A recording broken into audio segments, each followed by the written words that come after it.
Let's freaking go, PHL Nation. We got a lot to get to tonight.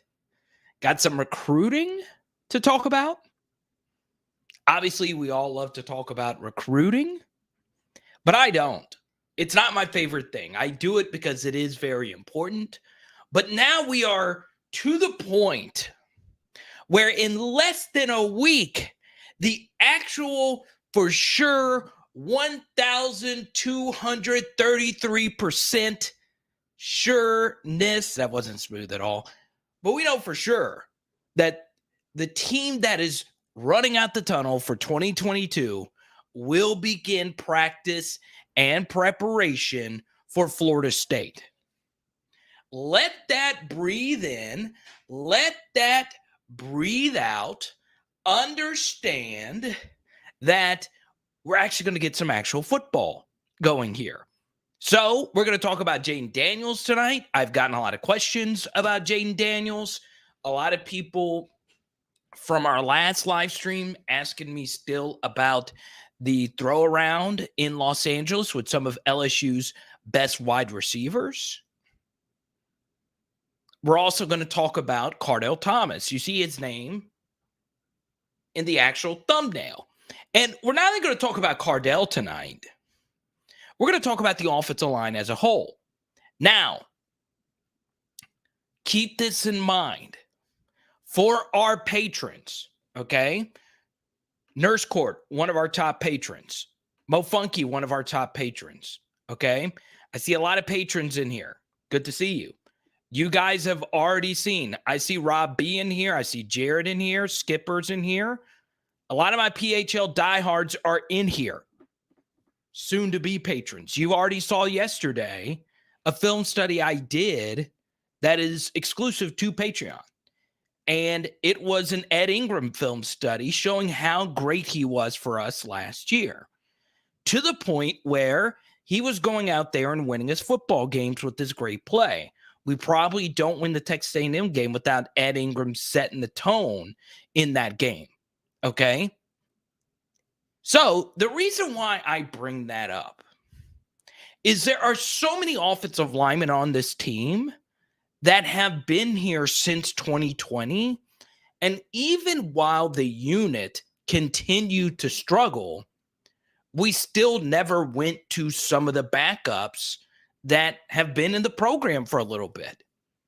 So I think this year, KARDELL has a huge opportunity ahead of him to prove all the doubters wrong. And it's not just KARDELL. It's Marcus Dumerville. It's Xavier Hill. Kimo Makanele is going into year 2. Marlon Martinez.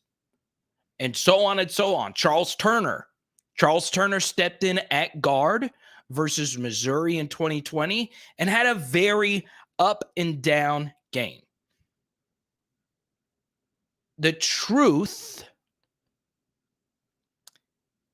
is that we see that the LSU offensive line room is actually really deep.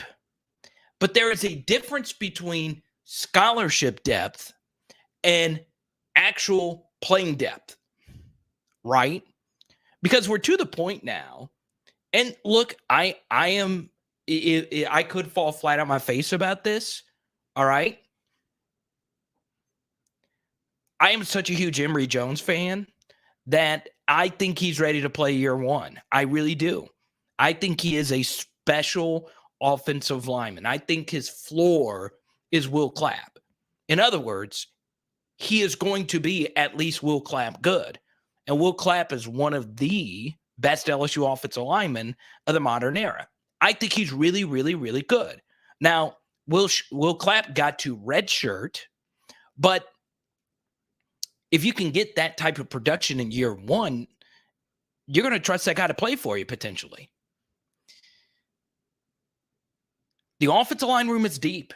It's really deep. But can you actually play? And what's really interesting about offensive line play is you don't have to be Ed Ingram. You don't have to be exceptional. You just have to be playable. Okay. And for me, towards the end of last year, KARDELL Thomas was playable.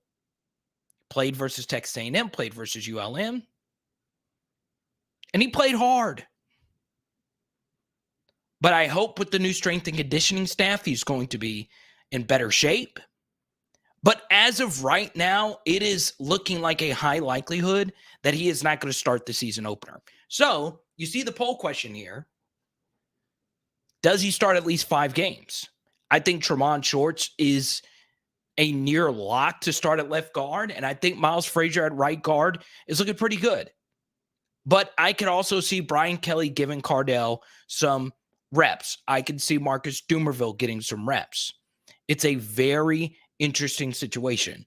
And because KARDELL Thomas was the most hyped offensive lineman ever in college football history, there's never been anyone with more hype. I still get questions about him because he was such a unicorn. Let's go right out the jump. What's up, Trey? So I got to shout out Trey. It's good to have him back. I reached out to Trey because we hadn't seen Trey in a minute. I love it. So LGZ brings up Anthony Bradford. Very interesting that he was very involved in this last LSU photo shoot. So give me some clap emojis right now for Trey. Show some love, but not for Trey, but for Trey's daughter. Okay. You see Trey's daughter right here. Got the pink bow game. Got the nice pose here with the papa. I have got to say this about Trey's daughter. She was the biggest Booger fan. The biggest Booger fan of all time. And she was one of the many reasons why we would hold Booger up on the streams. So shout out to you, Trey. Shout out to your daughter. And thank you for your support. Fall camp next week. Campbell starting day 1. Jones gets a start before the end of the season. So Trey is buying the Emory Jones hype. I like that. Let's go. What's up, Aaron? Good super chat right there. I love it. FYI, LSU roster info, Jayden Daniels weight up to 200. Just wanted to share. I think Anthony Bradford's got a really good shot of starting. I think last year, the Ole Miss game was very interesting. And there were some interesting things on tape from that game. He started getting really frustrated in that game. You could just see it. Had a late penalty in that one. But he can play. Anthony Bradford can play. Very interesting. So, Mofunky, one of our many patrons, we are growing there. You are one of the many offensive line experts, you and Danny Girl. I don't know where Danny is right now. Caucus, good to see you. Jayden's weight is at 200. Just wanted to share. You and I were talking about that privately, Nurse Cord. You know how much player weight means to me? It does mean a lot to me. Not in a weird way, but the truth is how much you weigh does oftentimes predict your success. What's very interesting about that, Trey, is Emory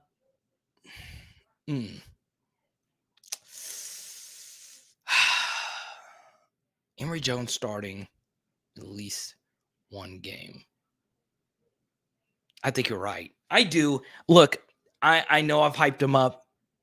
I know he was my number 1 player on the offensive side in this class. Recruiting rankings be darned. Man, that kid pops. Every time I watch him, he pops. And he just looks different every time you see him out on the field. You kind of get that way when you see Delance Hurd as well. And obviously Will Campbell.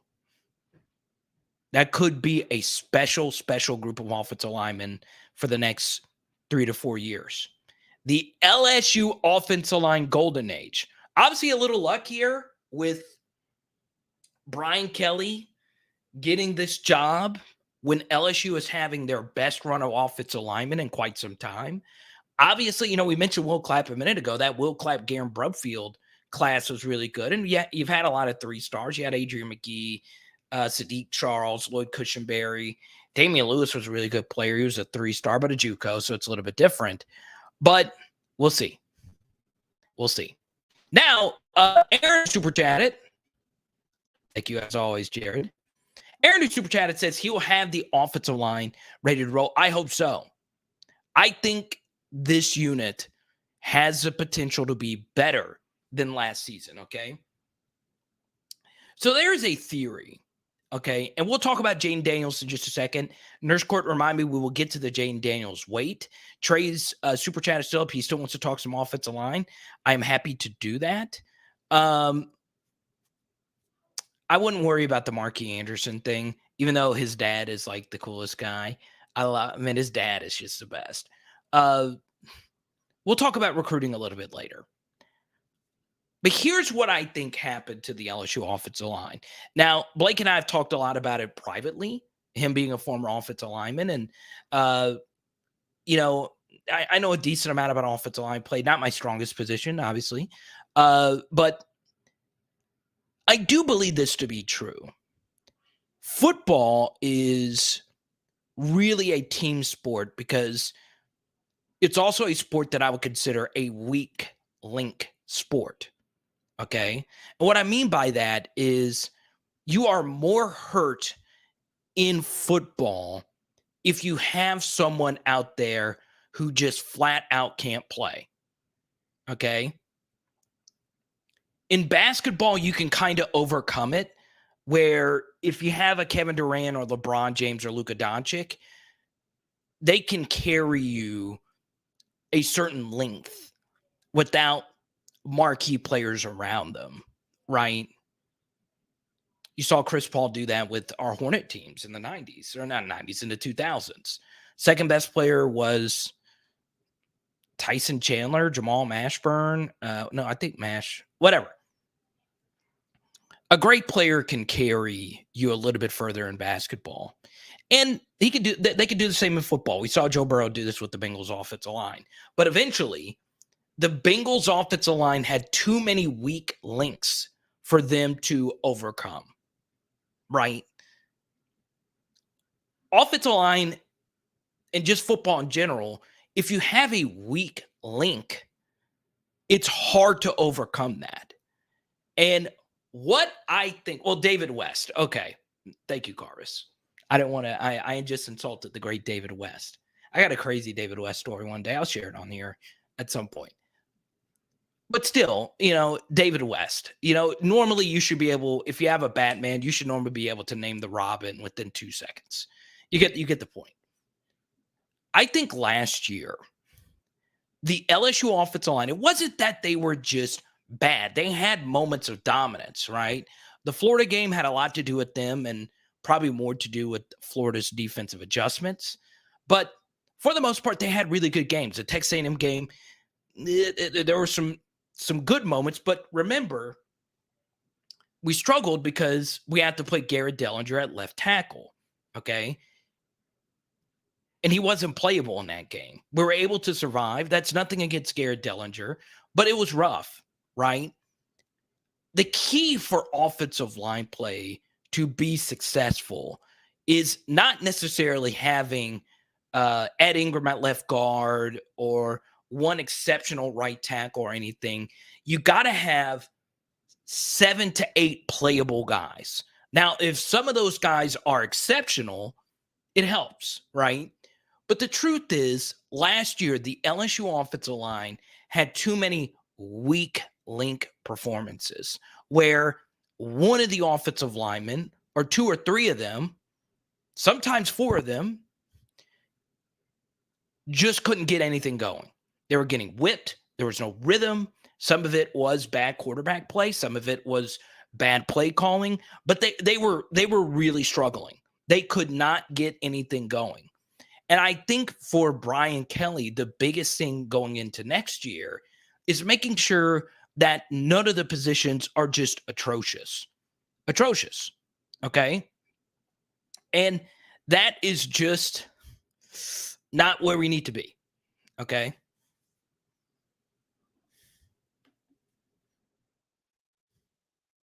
Yes, two-time NBA champion David West. What, for the Warriors? Or was it, did he get it with the Spurs? But I think that's the big issue, right? I and if you go on Patreon right now and sign up, you can see what I'm talking about. Ed Ingram being phenomenal. That game is crazy, and it shows you why the weak link stuff is very important. Okay.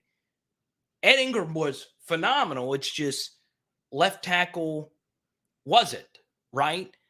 Those don't oftentimes balance each other out. So it's hard. It's really hard to explain, but you would see this often. Even with LSU static running schemes, one guy would be destroying their job, but the guy next to him would be getting blocked.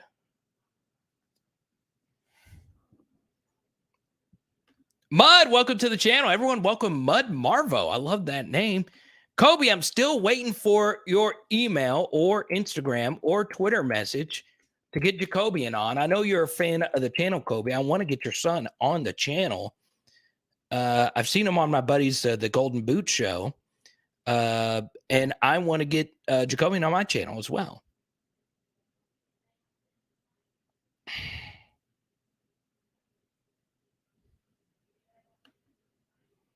Are we looking at the best QB and DL line room in LSU history? Bud, I know you're new. I think if you combine 2019 LSU and 2003 LSU, that'll be your answer. But 2019 LSU is the best QB and DL room in LSU history because not only did we have where is he? Oh, not only did we have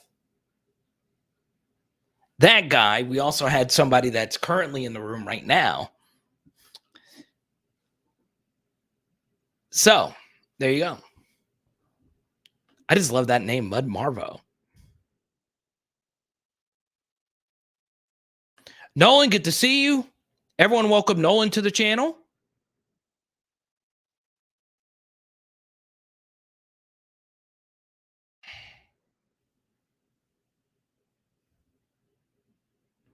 All good, Zane. Get those bills paid, man. Aaron, you get to pick the next topic. You super chatted in there. The returning offensive line. I can get down with that. Yeah. And I know I hate to overhype offensive linemen. Logan says, Carter, I dropped a pretty penny on a Joe Burrow autographed. Ooh. Yeah, that actually is a lot of money. I don't have Joe Burrow autograph helmet money right now. There's my buddy Sherry Berry. So here's your answer right here, Mud Marvo. Any QB room with Joe Burrow in it is going to be your best QB room of all time. But the answer here is just not arguable. The 03 defensive line and the 03 quarterback room as well. Matt Mock, Marcus Randall, Jamarcus Russell, and Matt Flynn. What a QB room. That's a kind of sort of good QB room. Just, it's okay. That's not that good. You want to know what's interesting? Okay. And if this is, I don't know if this is Pooh Bear, D Will, or Ant coming from this right here, but the truth is, and I just mentioned Golden Boot a minute ago, there was a guy at this Shreveport card show. He had an insane Matt Mock collection. I have 0 Matt Mock cards. You guys know I have crazy amounts of cards. I've given quite a few of them away. I had to buy more for more giveaways. I have a bunch of shirts I'm going to send out. I don't know why the extra larges have been on such bad back order, but people, thank you so much for being patient. All the people that have been patient with their extra large shirts, I have some super special gifts for you and your patience. But the truth is, Matt Mock was really good, but it's just crazy that he had these 3 guys behind him, right?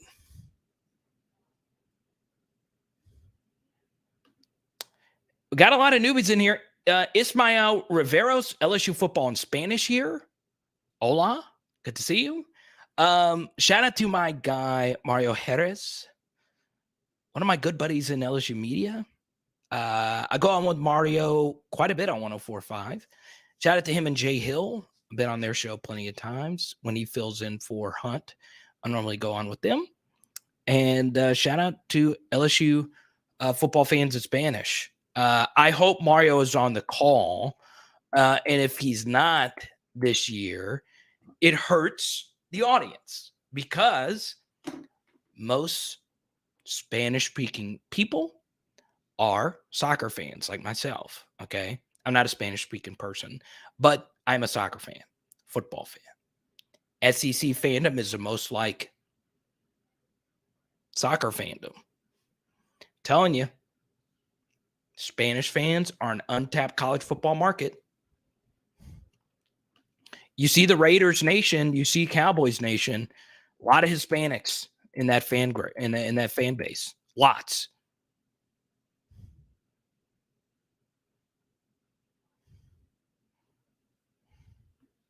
There we go.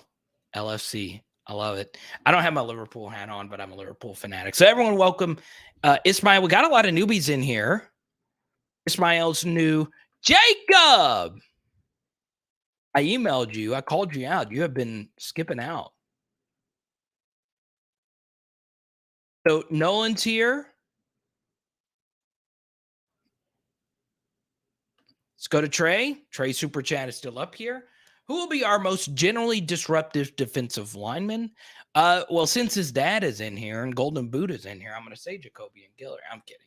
Jacoby and Guillory, that's not going to be his job next year, right? It's obviously a difficult question, okay? So we'll mix it up.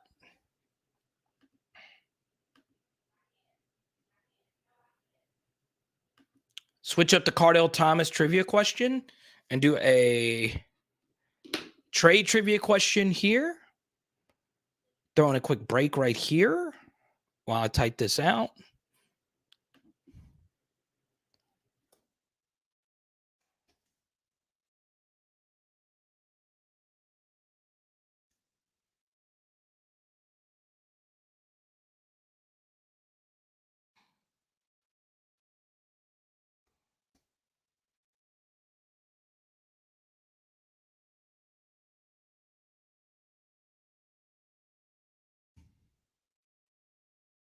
Oh, I didn't know Big Al could speak Spanish. That's cool. All right, Trey, got a trivia question out for you right now.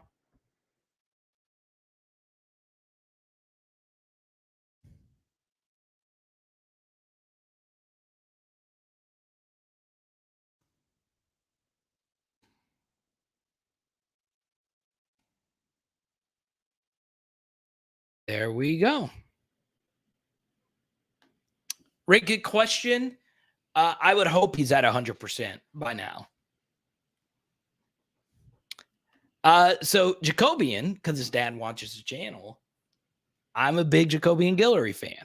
I actually am just a fan of his. I remember I was doing a radio spot in Alexandria when he signed. And I was like, God, this kid can play. Tank.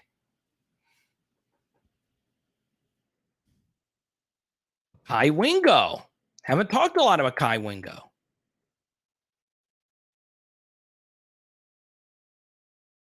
What, I missed it? What I miss? Y'all, the chat gets insane from where I'm sitting. It's hard for me to see everything. What's up, Andrew? Good to see you. Always love seeing you in the chat. Oh, we got a Swagoo reference. I'm still going to try and get Marcus on here. Caucus, thank you for the super chat. You get to pick the next topic.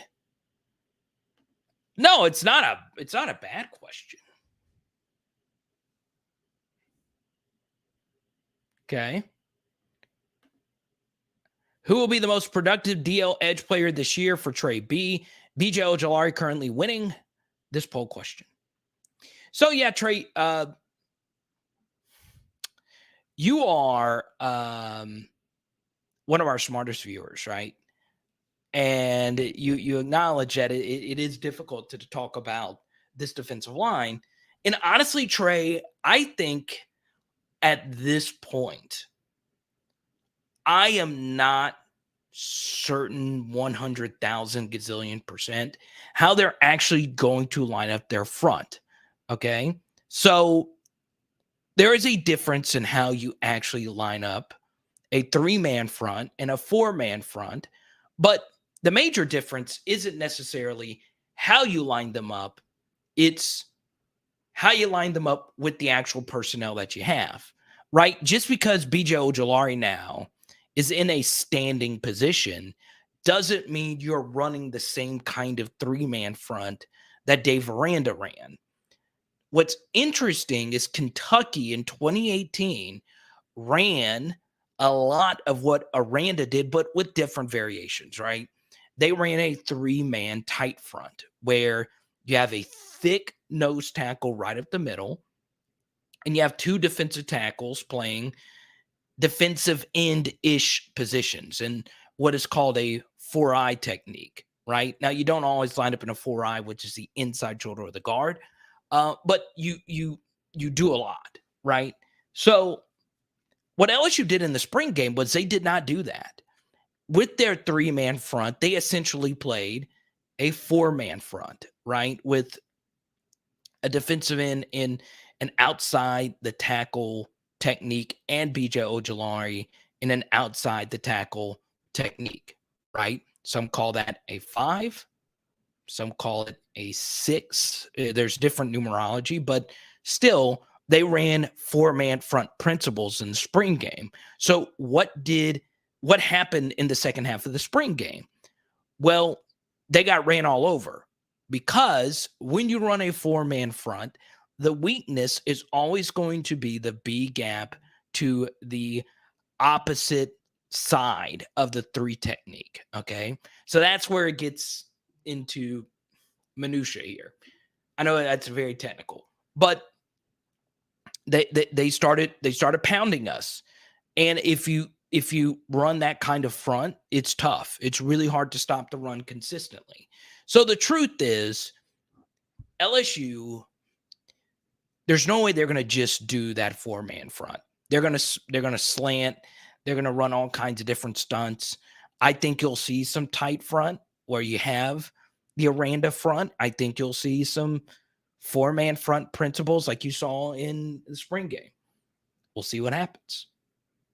I trust Jamar Cain to figure this out. He is a run game coordinator, and I trust Matt House to figure it out. But yeah, it's tough, and that's why Jacoby and Guillory is going to be a big player. Mekhi Wingo is going to be a big player. We'll see. Christopher, thank you for the super chat. I've gotten a little Twitter spat about Grant Delpit. I think he's the best LSU safety of all time. I think he has a top 5 LSU defensive resume. I think we underrate him. First off, Christopher Kelly, thank you so much. I actually did see you go at it. It was with another LSU media account. You guys don't do the media beef or whatever, but it was Mikey Matuk's list of the best LSU safeties of all time. And his list was Tommy Casanova, number 1, which, first off, John, thank you for the super chat. I really appreciate it. Tyler, thank you for the super chat. I really appreciate it. We're going to get to both of those in just a second. I'm going to answer this one really quickly from Christopher, okay? So, hey, there's a hey. So, Christopher, I saw you getting into it, okay? Here's the first thing, right? Not everybody's list is going to be the same, okay? Not everybody's list is going to be the same. And LSU, of course, has had many great safeties, okay? So their list, if I am not mistaken, please correct me, was like Tommy Casanova, Jamal Adams, Chad Jones, Eric Reed, and somebody else. I don't remember, but I don't have it on the top of my head. LaRon Landry. So it was Tommy Casanova, LaRon Landry, Chad Jones, Eric Reed, and somebody else. Grant Delpit's got to be on the list. Okay. First off, Tommy Casanova should not be on the list because you should never do a vintage and modern era mix. Okay. Now, here's the truth. I don't know if you guys stay on social media all the time. I do. It's part of the job. There's this big debacle going on between Jerry West and JJ Redick. Okay. Now, Skipper, I don't know if you're in here. Okay. Skipper's old school. So Skipper is going to be, he's going to say Tommy Casanova is the best safety of all time. Whereas if you are in your 20s, you don't think that. You probably don't even know who Tommy Casanova is. You've probably seen his name up on the Tiger Stadium board. And then some of you are going to say, well, what about all these other guys? What about Ryan Clark? Brandon Taylor was underrated. Okay. Those two guys are really good. I wouldn't put them on my top 5 modern era list. So as you guys know, when it comes to all-time great list, I separate 2000, sometimes late 90s on. Right? Or I do a championship era where everybody that is watching this channel right now knows who Marcus Spears is. Even though 03 is roughly 20 years ago, you guys know who Marcus Spears is. You know he was a phenomenal player. You know him more as an analyst if you are younger, but you can go look at Marcus Spears' game. You can't just go look up, well, let me see if Tommy Casanova could flip his hips and play a robber or whatever. Which I didn't use that football term correctly, but for those that know what robber means, you know what I'm saying. Tommy Casanova should not be on any list with modern era guys. It's a completely different game. Okay. And we can get into a lot of different reasons why it's a completely different game. All right. There's a lot of reasons why it was a different game. So Tommy Casanova, he deserves to have his number in the stadium. Yeah. But you should never mix that era and this era. Okay. It's impossible. It's impossible. That's why we have a Jerry West and JJ Redick beef. Okay. Don't do it. It doesn't make any sense. All right. You should not compare Shaquille O'Neal and Bill Russell. Don't do it. It doesn't make any sense. It doesn't make any sense. Okay. And the second thing is you got to have Grant Delpit on the list. Okay. So I started, reading some of and I've spoken with Chad Jones a few times, and he's super nice. And I interviewed him, I believe, when he was at LSU. He's probably my personal favorite. Okay. But you can't have a top 5 list without a Thorpe Award winner on there. Okay. And Grant Delpit was as complete as they come. In 2018, he led the team in sacks. Sacks. He's a defensive back. He led the team in sacks. Okay? So, Christopher, I watched you go back and forth. Grant Delpit has got to be on every list. If you're doing a top 5 list, I put Grant Delpit ahead of Eric Reed. I put Grant Delpit ahead of Chad Jones. I put Grant Delpit ahead of LaRon Landry. I do. Now, funny thing is, I like all those previous 3 were a big part of me growing up, right? I was at school when Chad Jones and Eric Reed played, and LaRon Landry in those mid-2000s, those were the first, national championship team, the 03 team, and then what it is now. And honestly, I don't have much Grant Delpit memorabilia. I've got Chad Jones memorabilia. I got a LaRon Landry game 1 card over here. I like those guys better, but Jamal Adams and Eric Reed are better. Their careers are better. Okay. Tyrann Mathieu is not a safety. He is a safety now. He wasn't at LSU, so he's not in this discussion. So, Christopher, I think something that we should have done is ask Ron Brooks this, because he actually knows how to play defensive back. And obviously he's going to say Eric Reed because that's his guy. I was his teammate. So still, he would be able to give us a little bit more insight, obviously playing the position. So I wish we could have Ron Brooks on here so he could tell us a little bit more. But yeah, I'll also say this, though. Grant Delpit isn't like 20 light years ahead of the other guys. LaRon Landry, Eric Reed, and Chad Jones are right in that discussion, right? I just think if you win the Thorpe Award and you are the best clear-cut defensive player in the secondary in 2017 and 2018, you deserve it. You deserve top 5 consideration. Okay.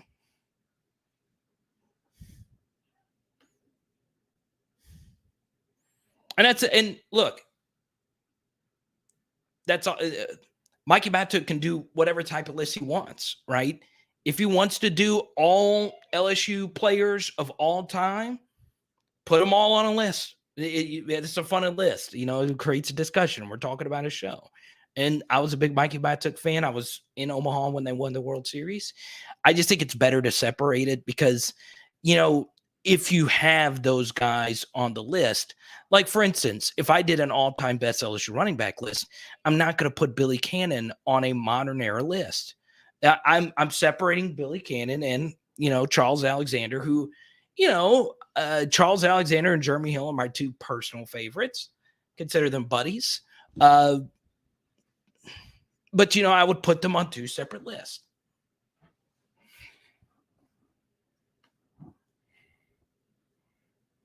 Yeah, Christopher, I saw you on there getting at it.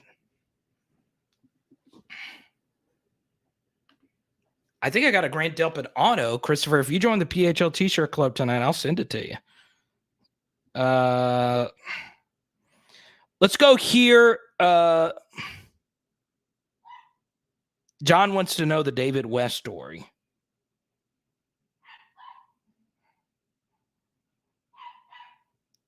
Okay, I'll share it.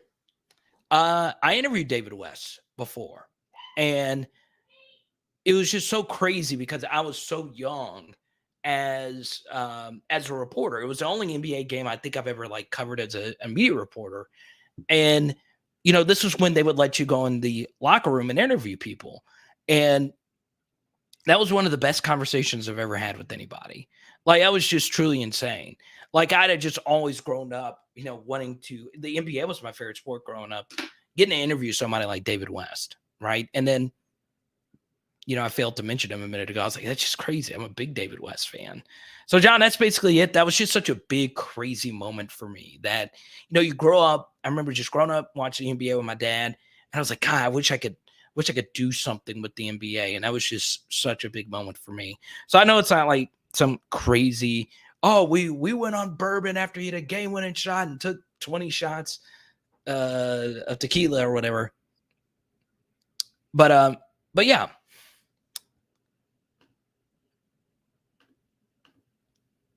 Boom. I forgot to put the bottom scroll right there. Christopher, shoot me a message on Twitter and we'll get you squared away, man. Or Card of the Power. It's my Twitter handle as well. For that one. Either one. Hit me up and I'll get you all squared away, man. Let's go to Tyler Super Chat. Tyler, thank you so much for being patient. Okay. Tyler's always got the goodies. Tyler, let me know if you're still watching. I know you're a very busy man. Okay, hear me out. Miles can throw, can't run. Jayden can run, inconsistent thrower. True. Nuss can do both. Plus, he's younger and has the most potential of the 3. Nuss should start, no questions asked. Okay. Uh-oh. Look at this guy. Look at this guy. Look at this guy. Look at this guy. Look at this guy. Let's go. You guys know Van being a friend of mine. I will say this, okay? I'm not going to front here. Van knows this because Van called me last week. I want to share this story, okay? I don't know, Van. I kind of want to do this. I've never actually shown a photo of my mother on here before. And I had to go pick up my mother from the airport today. And my mom is you see that? Man! Look at that. It's a baby. Man, that's so sweet. So I will say this. My mom has always been a big Van Lathan fan. Oh my God, she loves Van. Can I tell the story? About what, the book? The book. Okay, go ahead. Oh my gosh. Okay. So Get up on the microphone. Just don't touch it. Just Oh, I'm sorry. Go. Can you hold the baby? Yeah, go ahead. Okay. So we were driving to Little Rock, like 9 days ago, dropping his mom off at the airport. And Karen, his mother, kept saying, "Oh my God, Van's book had me laughing the entire time about when he was in Walmart with the scale. He couldn't afford to buy, right? Wasn't it like he couldn't? I don't know. He couldn't afford to buy a scale. So some guy in Walmart, like he went over the 300 mark. Van, you know what I'm talking about. But like his mother laughed her butt off the entire book. I mean, loved it, loved it, loved it. We talked about it the entire 2-hour drive to Little Rock. So Van, cheers to you, brother. Like she loved it, loved it, loved it, loved it. So there you go. That was just the highlight for me from what Karen's storytelling. He's got a busy schedule and he just wants to talk LSU football, but we're just talking about Van, man. Thank you so much, Van. Appreciate it. So my mom called me last week. Look at Van's dog. I'm obsessed. Oh my gosh. Oh my gosh. Sorry, I look like a Handmaid's Tale lady, but hair's pulled back. It's fine. You know, she jumps in for the 200 club. No, I just thought it was so nice, and I had to tell the story to Van because I didn't know if he'd heard it or not from your mom. Well, mom loves the book. She was obsessed, absolutely obsessed. So Van and I were talking on the phone, and my mom got to talk to Van for a little bit, and that made her July day. Electric bill. Sure, I wish it was that. Her smile was from ear to ear. So Van, thank you so much. She gut laughed like it was the sweetest gut laugh ever. It was so good. There it is, a Walmart story. My mom is obsessed. Oh, she loved it. Van, she loved it so much. There you go. The scale got KB, like, loved it. Everybody say hey to Z, baby. Z's so adorable. All right, so Van wants to talk LSU football. All right. He's got a busy schedule. Love you, Van. Thanks, man. You're the best. You're the best. We are going to Cali for the honeymoon. Excited about that.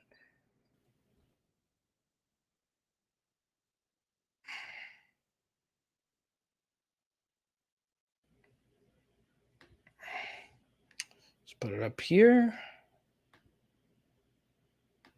All right. So we'll get back into some LSU stuff. I do want to. We did this when the release actually happened. And there it is. If you want to go purchase it now, Fat, Crazy, and Tired Tales from the Trenches of Transformation, Van Lathan. There you go.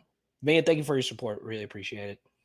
And check it out. It is according to my mother, who actually, knows how to make people laugh, unlike myself. Check it out.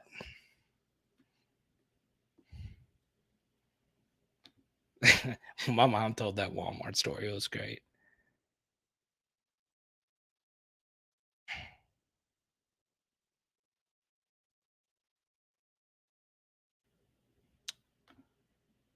I saw Aaron bring this up. Boom.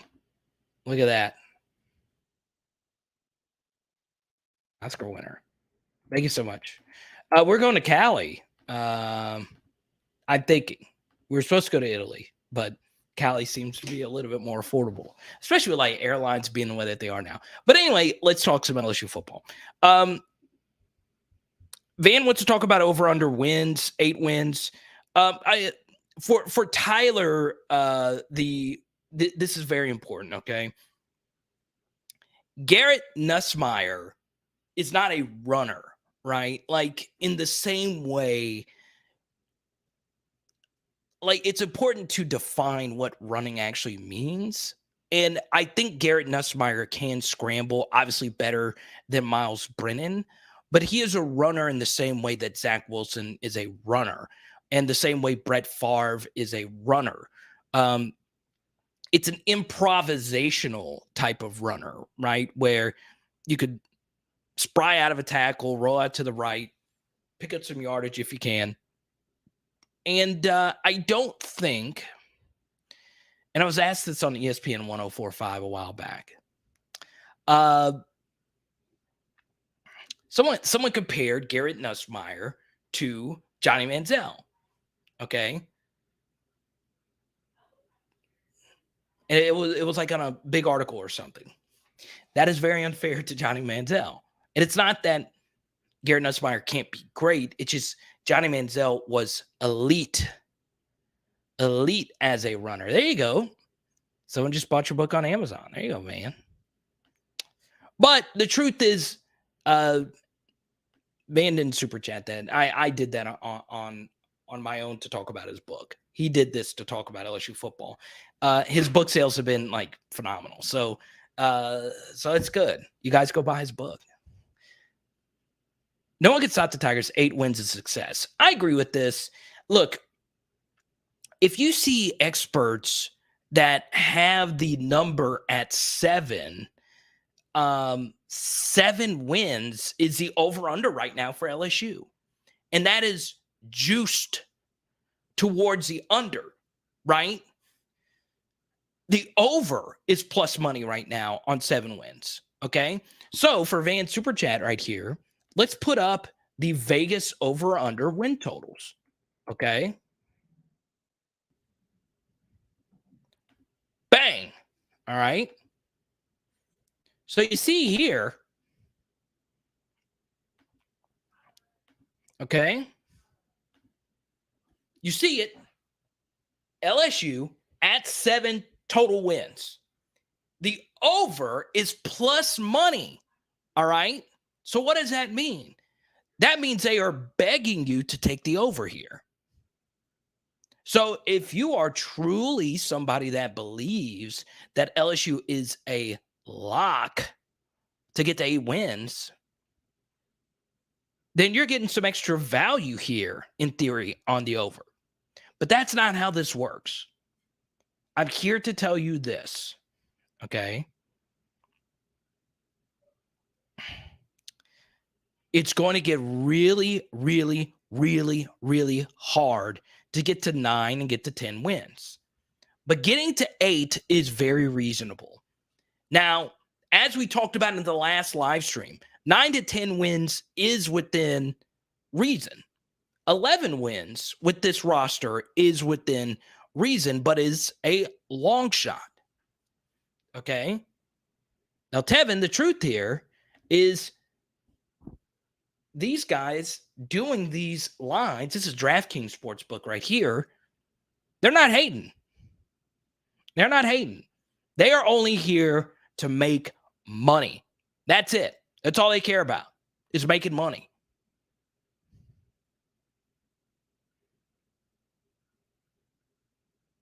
That's all there is.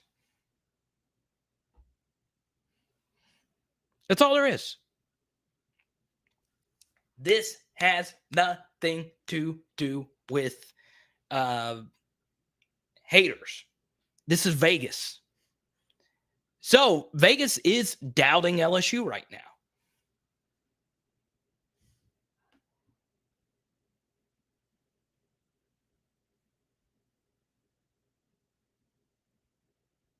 Okay.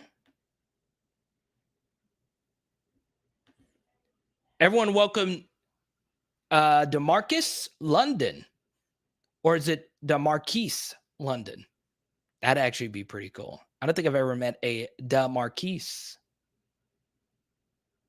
I'm a big LSU fan. Can my Tigers go with 4 QBs in the SEC with Howard as a freshman sitting out for a season? Yeah, I think there is a plausible scenario where all 4 of the quarterbacks stay. If Brian Kelly wants to roll out Garrett Nussmeier this year, I don't think Miles Brennan, I think he has 1 year to play 1. So I think he's kind of locked in. And I think Jayden's kind of locked into playing this year as well. So, yeah, I could see all 4 of them staying. I can. Last year was a little bit different with, TJ and all of them still having, the eligibility.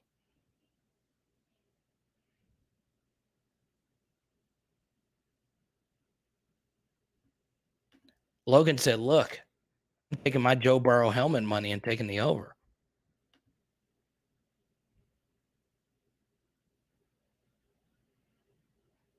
Everyone, welcome DeMarquise or DeMarcus. DeMarquise. Okay, so since Van gave a very generous super chat, and we'll talk about Max Johnson really quickly, but I do want to give you a bold opinion. And I was going to say this, I'm launching my SEC channel next week, but I just want to go ahead and share this now. I think Tennessee is a lock to go over. And I am picking Tennessee to go to the SEC championship game. I'm buying the Vols hype. I'm buying the Vols hype. I could see it now. I think it makes too much sense for them to make a run this year. In Tennessee's win total right now, and I was going to save this for the SEC channel, but you better think Van. There you go. Chris just joined the Patreon. There you go. I think the over is a lock here. I think Tennessee is a sleeping giant. Okay. Now, Van wants to talk Max Johnson, so I'll talk some Max really quickly. But there's a lot that I love about Tennessee. A lot. Okay. Will, good to see you. My card collecting buddy. Okay, what do we know about the SEC, right? You got to have elite quarterback play. But who's the SEC East best quarterback? Well, he plays for Tennessee. Oh, okay, cool. All right, in order to win in the SEC and in college football, you got to have an elite offense. Whose offense in the East is better than Tennessee's? Georgia with Stetson Bennett? Really? Might be. I'm thinking about sprinkling some money on a Stetson Bennett Heisman. I've talked about this a few weeks ago. His odds are just too juicy. You're telling me $100 can win $12,500 for Stetson to win the Heisman on a winning team with no other offensive stars? Okay, so what do we know about Georgia? Okay, Georgia lost key assistants. One of them's with LSU, okay? They kept their coordinators, so they didn't lose as much as we lost, okay? But they did just lose 15 draft picks. And their best wide receiver just went to Alabama. So it's kind of like 2019 LSU in that this was a legendary national championship for their program that will have championship residue, okay? Now, who returns for Georgia? Well, Keely Ringo, who is unbelievably overhyped going into next year, and Adonis Mitchell. Both wear number 5. Both are being hyped up as the next thing in the SEC. They made amazing plays in the national championship game. They're overhyped. Stetson Bennett is just a guy. Georgia is going to lose some games this next year. Yes, they still have Jalen Carter. Yes, they still have Nolan Smith. But why is this Georgia a lock thing an actual real thing? Okay. I have the SEC schedule right here.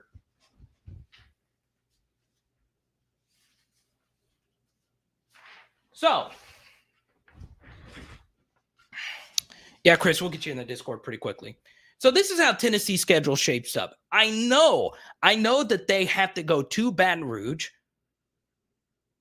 but they get a bye week before that, okay? And I know the very next week they are at home versus Alabama, but the truth is Alabama's got to play A&M and Arkansas the week leading into Tennessee. Now, what is something Nick Saban rarely has to do?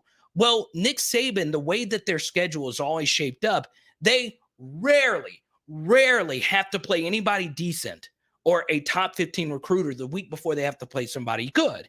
It's always been a little advantage that Alabama's had that nobody talks about. So Alabama has to play Arkansas, Texas A&M, and then go on the road to Knoxville. Tough spot, okay? Georgia, the week before they play Tennessee, they have to play Florida in the world's largest cocktail party, okay? Outdoor cocktail party, okay? Tennessee is going to go to the SEC championship game and get walloped versus Alabama in the rematch in which they beat Tennessee in the regular season. That's my bold prediction. Mark it down right now. Georgia's losing too much. I don't think they have enough. I mean, obviously, they got by far the best roster in the East. I think Tennessee gets it done. I do.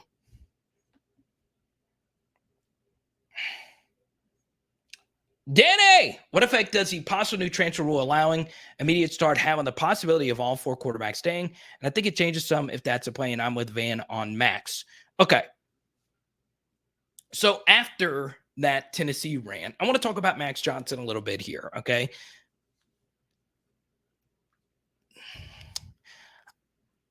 I'm kind of talking myself into Max Johnson being a decent quarterback.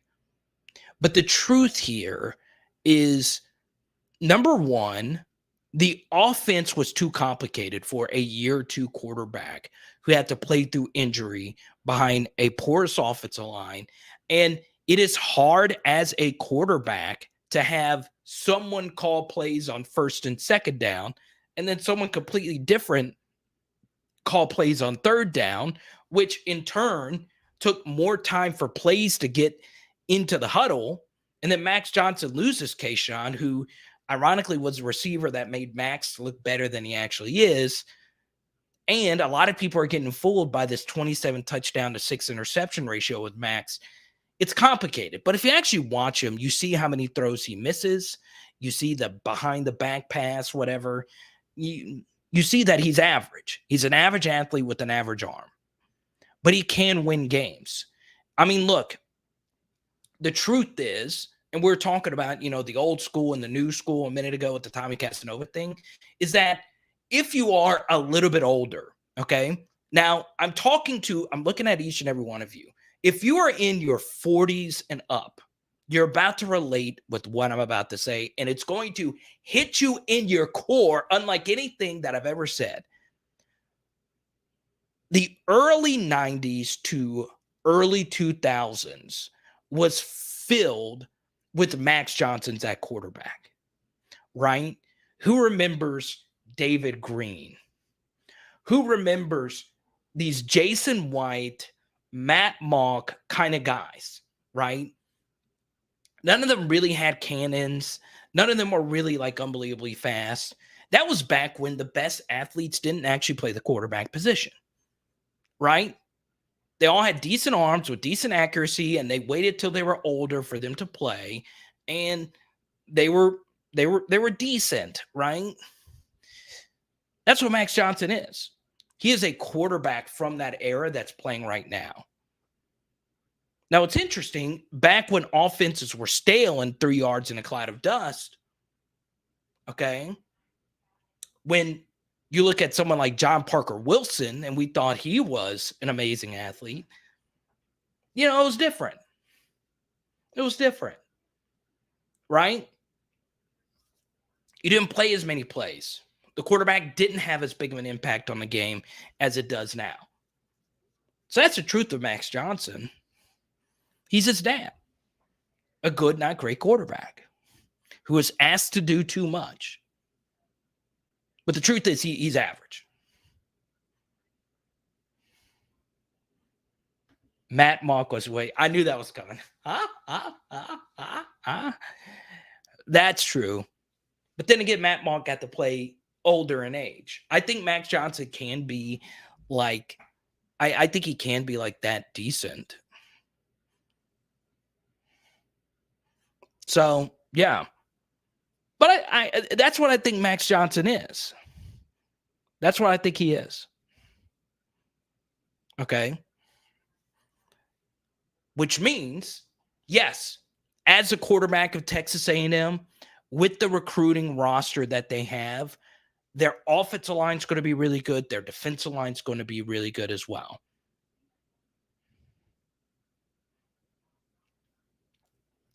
Max Johnson can win 10 games at Texas A&M. The issue, and this is what Jimbo Fisher fans, Texas A&M fans, have got to live with. You've got to live with Jimbo as your play caller. Okay? Perfect example. And I'm going to draw in LSU here. Okay? So, I am a decent film analyst. I don't get all 22. right? Sometimes I get access to all 22. Sometimes I don't. So for those that aren't familiar, all 22 is not the broadcast angle. It is coach's tape, which is shot at an angle where you could see the whole 22. And the way all 22 is normally shot is you get the coach's angle and then it's cut the same play from the end zone angle, right? So let me give you a little bit of film analyst right here of something I saw in the LSU game. So towards the end of the year, as many of you know, we started max blitzing opponents, okay? We started just, to use it very simply, if you played Madden, we started to engage 8, right? Not quite that extreme, but we started blitzing a lot, especially in the red zone. So A&M took advantage of that and scored a few touchdowns on slants and crossers when we brought the house. So later in the game, all A&M did, or all they had to do was do the same thing, is versus a really heavy blitz, just run a short crosser and you're going to score a touchdown. A slant, an in-breaking route, something easy. But instead of that, I'd have to go back and watch the play. Jimbo decided to call all verts or vertical routes. And if he would have just done the same thing, they would have won the game. It was one of the most baffling play calls I've ever seen in the SEC. If you know Durante is just, pressing engage 8 every time you're blitzing, why would you switch it up in the game's most critical moment? Why? Jimbo does this all the time, especially on the road.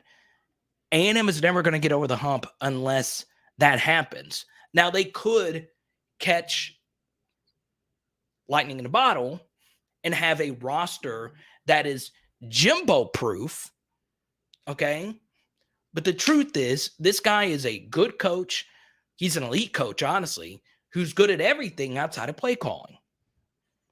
Things are different. And maybe him and Max Johnson are perfect for each other because Max Johnson is an early 2000s quarterback and Jimbo is an early 2000s play caller. But the game has passed him. The game has passed him.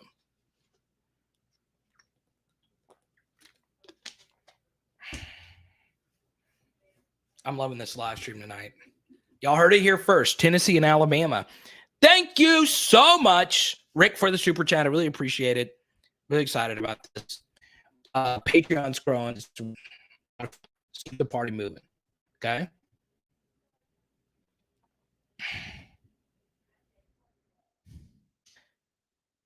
Hard thing about the LSU game versus Tennessee is coming off a bye week, right? And if you look at the schedule here, that is going to be LSU's second game versus an up-tempo team. So LSU will have played Mississippi State by then, which is going to be good for Matt House, because I will say this, as a defensive play caller, your first game going up against an up-tempo team can always be a little rough, right?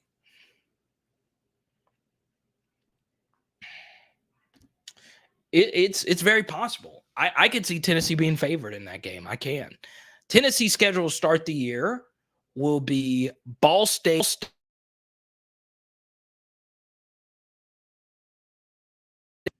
Akron. I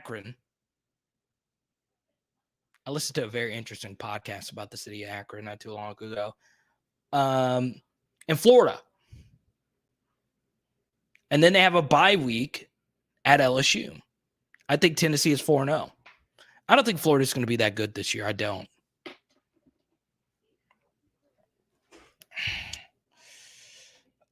So a lot of you Saints fans know that they have Alontae Taylor now, the very fast member now of the Saints secondary.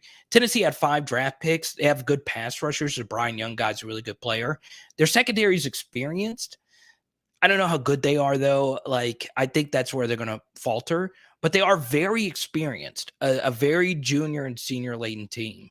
And something else, and I don't think they're going to be 2019 LSU good, but there's something to be said when you have a team full of guys that have first-round draft potential, but they are not first-round draft picks, okay?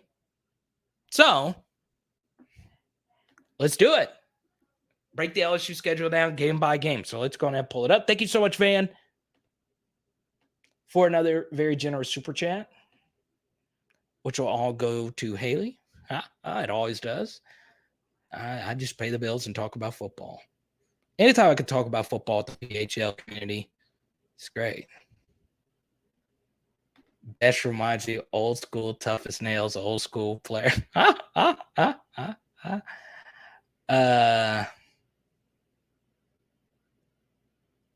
Their top offense will cost them. Watch the tape. Top offense. Oh, time of possession offense. I got you. All right, so Van wants to break down the schedule game by game. Let's do it. Okay. Florida State W for LSU. I hate that matchup for Florida State. I really do. Like, look, Florida State's a team that I don't like their situation either. I don't like it when a head coach feels as if he's got to save the ship with the play calling. So they lose Dillingham, who goes to Oregon. I don't know how good he's going to be at Oregon, but man, I look at Memphis's numbers. Their offenses were amazing. 6.2 yards per player better. They were top 50 every year in top offense. Better than that. They were top 20, 25. So now that that's the case, I mean, what is Florida State's offense is going to look like? I don't know. New co-offensive coordinator Alex Atkins with them. I don't believe in Jordan Travis. I don't believe in their skill guys. The Ja'Kai Douglas guy from Homa is a really interesting player for Florida State. Defensively, they lose Juwan Johnson, their best player. Defensively, they're going to be solid. I think it's going to be a knock them out, drag them out kind of game. And I think LSU wins. I do. LSU beats Southern. Obviously, the real game there will be at halftime. I think my mother is trying to decide if she's going to go to LSU Southern. Her sister went to Southern.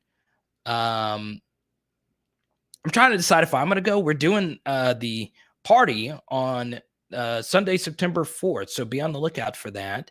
Still can't officially announce where we're doing it until we actually, get everything all signed. But that will, be taken care of probably within the week. But yes, we do have a location and it should be very, very fun. So be on the lookout for that. So 2-0 right there. I think LSU does get it done versus Mississippi State. Obviously, revenge game for Mississippi State. They lost last year. The road team, of course, have won the last two of these. I think LSU wins Mississippi State, right? And especially if LSU is 2-0 going into this game and fans are really locked in. And they're still going to be at this point in the season. As many of you know, once you get that second loss, things can go downhill real quickly. I think LSU is a 3-0 football team. You get to New Mexico here. I think LSU obviously wins this game, and then we move to Auburn. So look at the Auburn game. Auburn is going to be more than likely a 3-1 football team at the very worst, right? You get Mercer at home. You get San Jose State at home. You get Penn State at home, and you get Missouri at home. So Auburn's got a really, really weird schedule, okay? Where their first 5 games of the season, Auburn actually has them at home, okay? Auburn plays 5 consecutive home games. Jordan-Hare Stadium is a very underrated, difficult place to play. Their speaker system will pierce your eardrums, and they get it loud in there. Very difficult place. I've been there twice for games. They hate LSU with a passion. And the thing about it is, if Auburn is only going to be a 1-loss team by then they're going to be pretty locked in for this game. So for right now, I am going to give this game a slight edge to LSU. I think this is going to be a low-scoring game, obviously. So we'll see. We'll see. I think it's a toss-up, like Logan says right here. Then we get to Tennessee. I'm just believing in Tennessee this year, right? I think the biggest issue for Tennessee is how fast they're going to play, right? And I think that's going to be a really difficult game to stop Hendon Hooker. I'm a little bit higher on Hendon Hooker. It would not surprise me at all if he's first team All SEC at the end of the season. I think right now you couldn't tell the difference between Tennessee's offensive line and Alabama's offensive line right now. Same thing with the running back room. I think Tennessee's got a very underrated running back room with Jabari Small there. And I think the most slept on player in college football, Cedric Tillman. I think it was a spit in Cedric Tillman's face that he wasn't first team All SEC. Really? You're going to give Jermaine Burton first team All SEC over Cedric Tillman? 3-star? You want to know where Cedric Tillman went? He went to Bishop Gorman High School. Jeremiah Hughes, recent commitment. And Jeremiah Hughes also was a 3-star coming out. I'm going to give Tennessee a slight edge here. I'm going to give Tennessee the W here. LSU wins at Florida. I just don't think Florida's that good this year. It's going to be a difficult game. Obviously, Florida, really good football team with, a lot of talent in the trenches. Osiris Torrance coming over, first team All SEC preseason. And then, you also have another Louisiana guy back there with Montreal Johnson.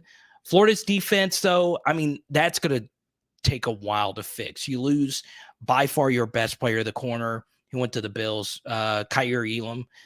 Brenton Cox is a really good edge player, but their run fits are just so bad. I think their defense does better just by default going into this next year. Obviously, coming off a loss and then going to the swamp, well, we've done it before, right? You go back to 2017 when LSU, coming off that Troy loss, Devin White led us into Ben Hill and we're able to get that win. So I'm going to give LSU the win there, and I'm also going to give LSU the win over Ole Miss. Look, Ole Miss is going to be a very difficult game. Obviously, that's going to be the 8th game. That's obviously really difficult with a roster that we don't know right now is that deep. So that'll be the 8th game in 8 weeks. Now, what's really interesting about that, and what really helps out LSU here, is Ole Miss has by far the latest bye week in the SEC. Their bye week doesn't come until week 10. Okay, so the week we play LSU Alabama is Ole Miss's bye week, and they're the only team in the SEC that has a bye week that late in the season. The issue, though, is Ole Miss has a reasonable schedule leading into that game. They have at Vanderbilt, which is a win for them, and they have Auburn at home. And I do think, even though Ole Miss has a lot of new players that are in their system right now, Ole Miss is also a team that has some really good transfers, right? I know they launched DJ Durkin. How good of a defensive coordinator was he? It could be addition by subtraction. They do lose Sam Williams, a really good defensive lineman, and then they also lost number 2 quarterback who went to the Panthers. So obviously, really decent roster, replacing a lot on defense, lots of transfers. Is Jackson Dart going to be as good as we think he's going to be? We'll see. But I think Zach Evans is a pretty near lock to being a good player. And Michael Trigg is also a pretty near lock to being a good player. I just think as an Ole Miss fan, though, if you were to tell me going into the season that your best receiver is Jonathan Mingo, I would feel some type of way about that.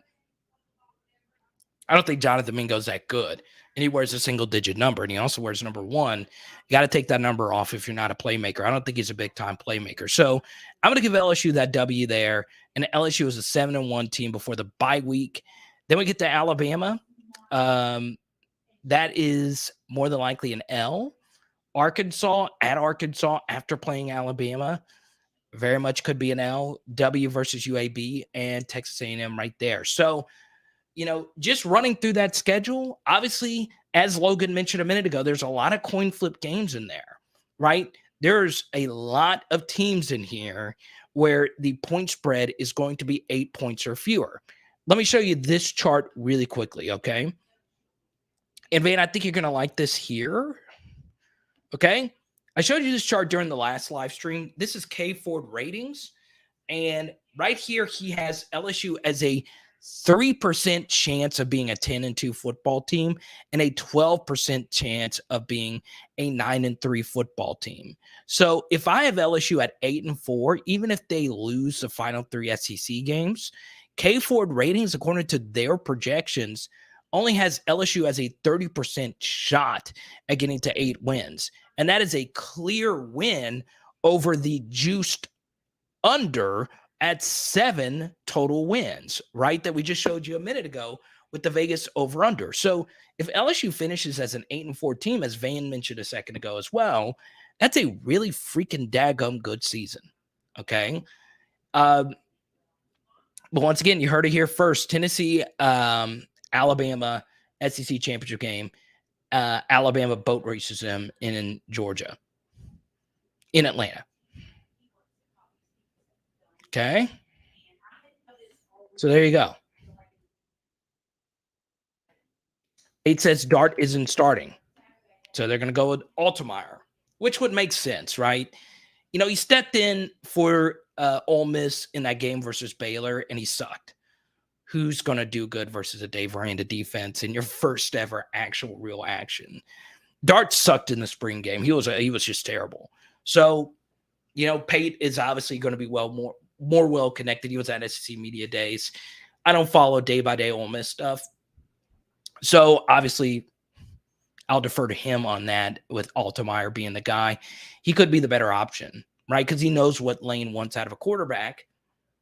I think something else about Ole Miss that's very interesting is not only did you lose Dirk, and you also lost Levy. And Lane's doing a lot of complaining about the new college football. His daughter's spinning up his credit card. I saw that video. That was funny. So, Van, I have LSU right now as an 8-4 football team.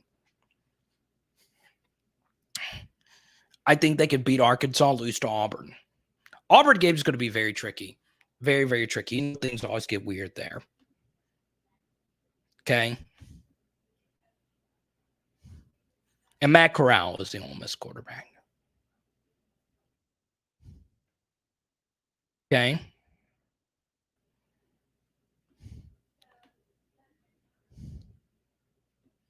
You're way too high on Tennessee. We can do that, Van. I'm down.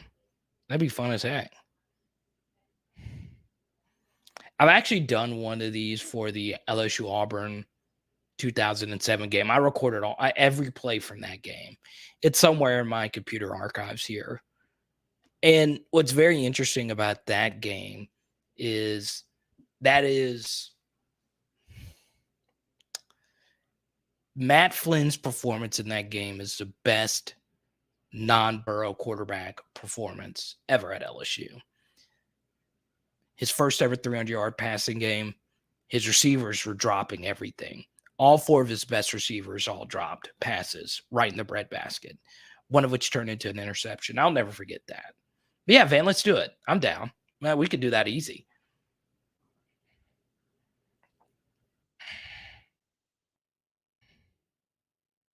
Yeah, it'd be fun. We do SEC. Do SEC games as well.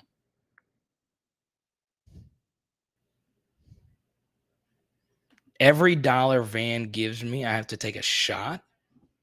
A shot of Capri Sun? Are you kidding me? Extra Ecclesiam Nulles Luce? You said you're a new LSU fan. I saw that in the chat a minute ago. Welcome. I don't know if you're familiar with our fan base, but I, as a relatively lightweight, should not be the one that should do that. I will say this.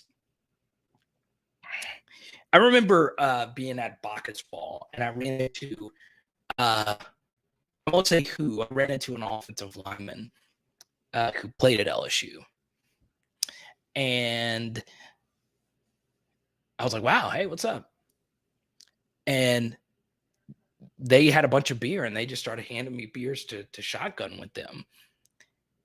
Don't do that with bigger people. Don't do that. But yeah, welcome to the fan base. Damn, I'll be. I don't know. I'll be faded. I would be. I'll be ready to.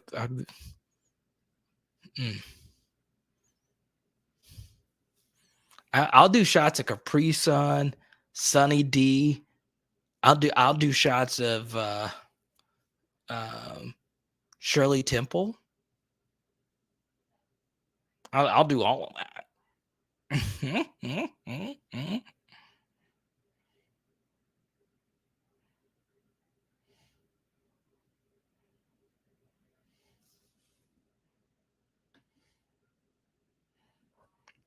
Yeah, Doug, I think all you got to do is refresh the page. Okay. And I think you'll see more likes. It was not T-Bob. I knew everybody was going to say T-Bob. It wasn't T-Bob.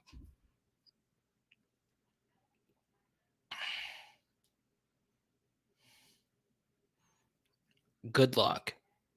I would say for you to list me as a reference, but I graduated from the Manship School with a 2.7 GPA, and that is not something that probably needs to be on your reference list. Yeah, my reference list consists of this guy who talks about football. Oh, well, is he smart? Well, kinda. Oh, well, what was his GPA at LSU? We'll not talk about that, but he likes LSU and he thinks I should get in. It wasn't T-Bob. It was not T-Bob.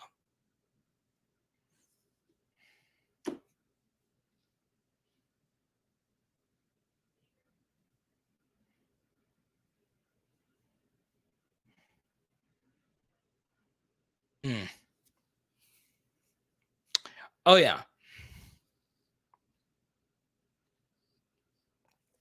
Hold on. I'm trying to think. You guys know something that I love? I mean, I think you guys should know what I love. And it'll be about an hour in. Talk about this one thing that I love. One thing.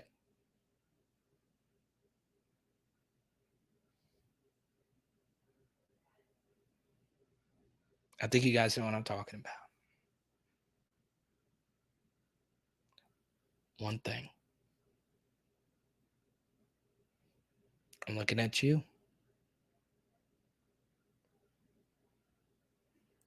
I knew it. Why is it that the ladies always, guys and gals of PHL, this is the second straight live stream that this has happened? Why is it? This speaks for itself. This speaks for itself, fellas. Get your lady some bling bling. Get on it. Bang! Pressy Collection, pressycollection.com. You guys know the deal, okay? But if you don't, we have a lot of first timers in here. Pressy Collection, pressycollection.com. I only trusted Anthony Starr Pressy with the biggest night of my freaking life. Okay? The biggest night of my freaking life. And he came through in the clutch. But it's not just wedding rings. It's DBU watches. Check it out. Super big Tiger strand. PressyCollection.com. Promo code PHL for the DBU watch. Get you a little extra off. PressyCollection.com. But this is the second straight live stream. Did you see this? LA mom, who's really busy. She hadn't commented in a while. She knew exactly what I'm talking about. The women know about diamonds. Okay? We can work that out for you. PressyCollection.com. We can get Van and Anthony Starr Pressy connected. Haley and Abita Strawberry. Hey, I get down with Abita. Now, really quickly, all right. This is something I wanted to talk about tonight, okay? Van, you live in LA, right? Let me know, Van, if you actually think this is a big deal. Going to LA. I think it's a big deal, right? Now, I've gotten a lot of messages about Jayden Daniels going out to LA. Spoke to someone that knows Jayden.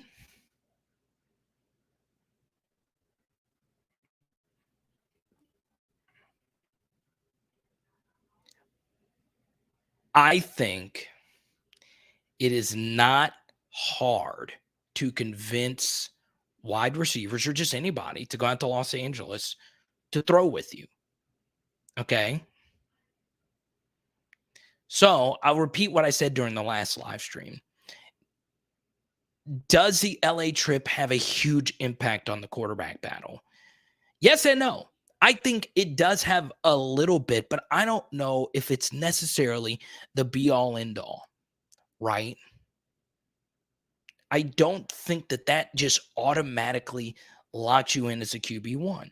Now, it does help out that you're growing the chemistry of, the quarterback and receiver, especially since Jayden just got to LSU campus just a few months ago.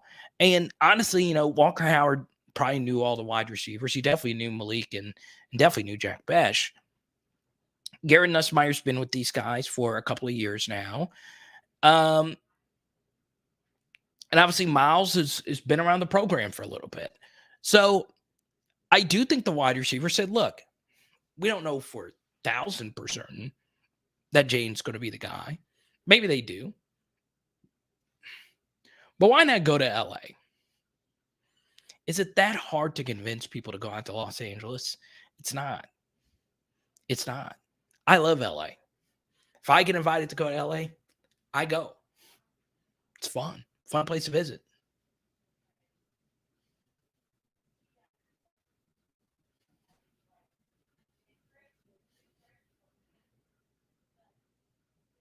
Maybe this is a sign that Jayden's going to be the guy. The truth is, though, is when you have that much experience, it does make it a little bit easier to throw them out there. Okay. Van tried to figure out where they were working out. I could have messaged Jack to get that location.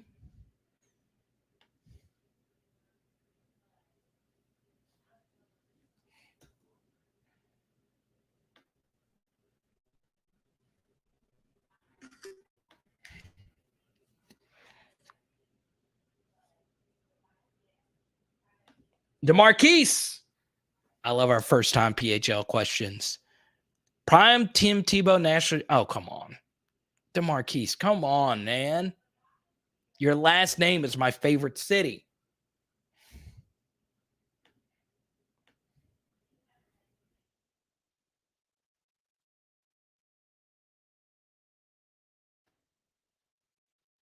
The answer to your question is in this photo right here. Tim Tebow had unquestionably the better career. But Joe Burrow had the greatest college football season of all time. Now, you could make a case that Joe Burrow had better weapons, but even then, that's not really that far off, right? Percy Harvin, Dimps, Aaron Hernandez, they were nasty.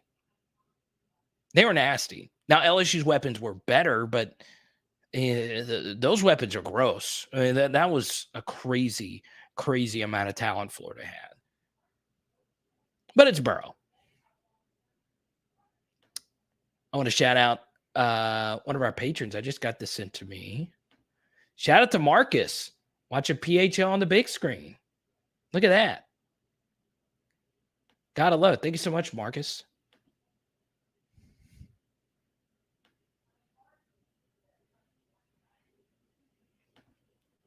And Logan, it actually is common.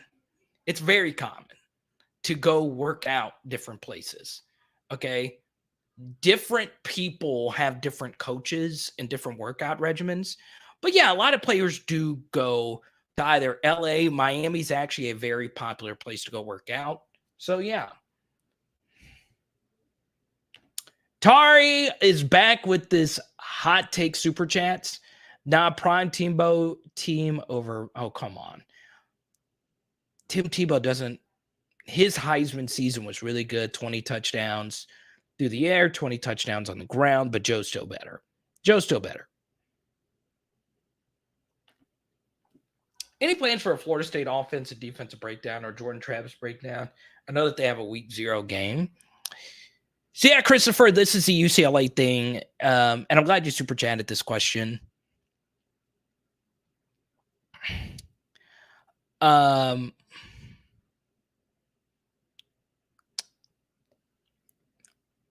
truth is, I could do a film breakdown of Florida State. I could.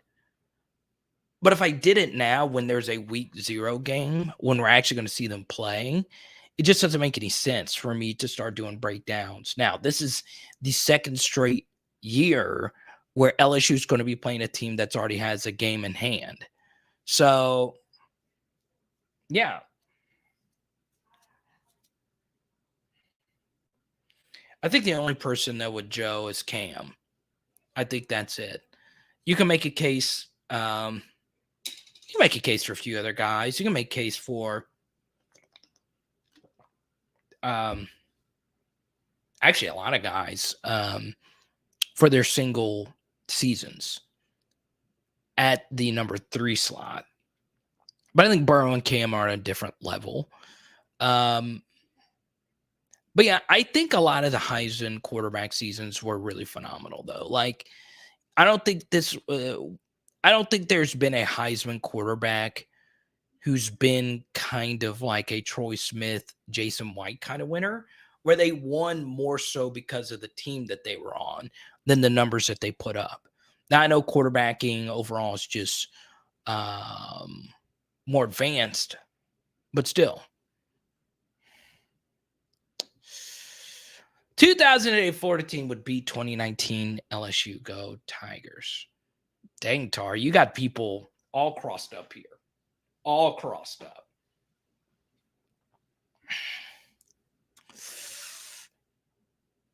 No. No. No. No.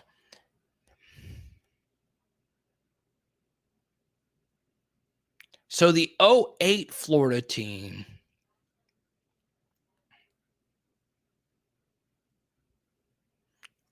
that was Tim Tebow's sophomore year, that was his junior year. That was his junior year, and that was the when they beat Oklahoma, and that team was Nelson, Hernandez, Demps, the Pouncey Bros, Tebow. I mean, it's a close game. It's a close game. I think it's an LSU Clemson kind of game. And then defensively, it's Major Wright, Janoris Jenkins, right? Defensive line, Carlos Dunlap, Brandon Spikes. Yeah, it's a close game. That's a close game. It's a close game. I think it's a final score of like 38-27 or something like that. That's a close game. But 2019 LSU is still beating them. 2019 LSU is still beating them.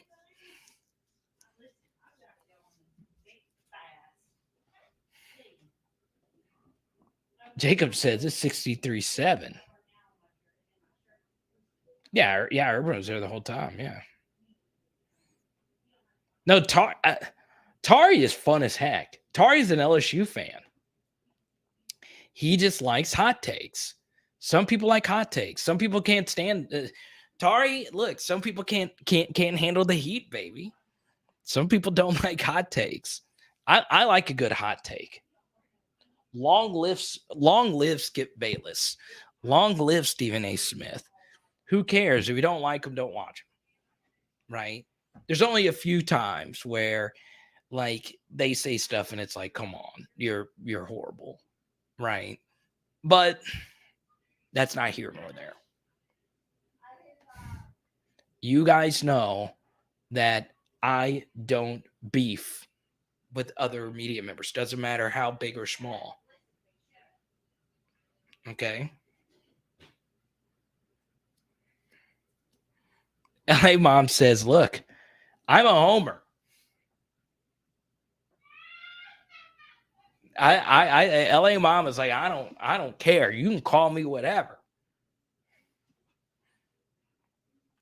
According to LA Mom, Ed Orgeron is 10 times the coach that Bo Schembechler ever was. 10 times. Oh man, I love it. Oh man, you jump in for a chat and you're already dropping like this. It's funny you say that. I know we got a lot of newbies. Stuart Scott is always going to be my idol. LA Mom says, wait now. I didn't say that. Huh? But yeah. I'd love to get back on SportsCenter. I've been on there. I've had a clip on there once. Not of me, but of a video I shot. And I've been on ESPNU a few times. I'd like to go back on now. My goal was to be Stuart Scott. Did you hear that, Michael B?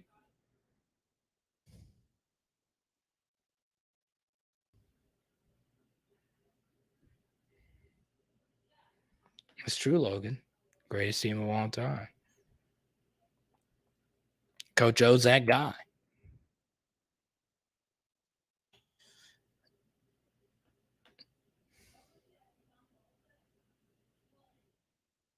Jordan, I was driving to come see you tonight. No, I'm just kidding. I hope you enjoyed your time in BR. When you get back out west, please shoot me a message. Brandon Harris is headed recruiting at Texas. He spoke to SU. But yeah, Christopher, as we move closer to the actual game, we will do more breakdowns.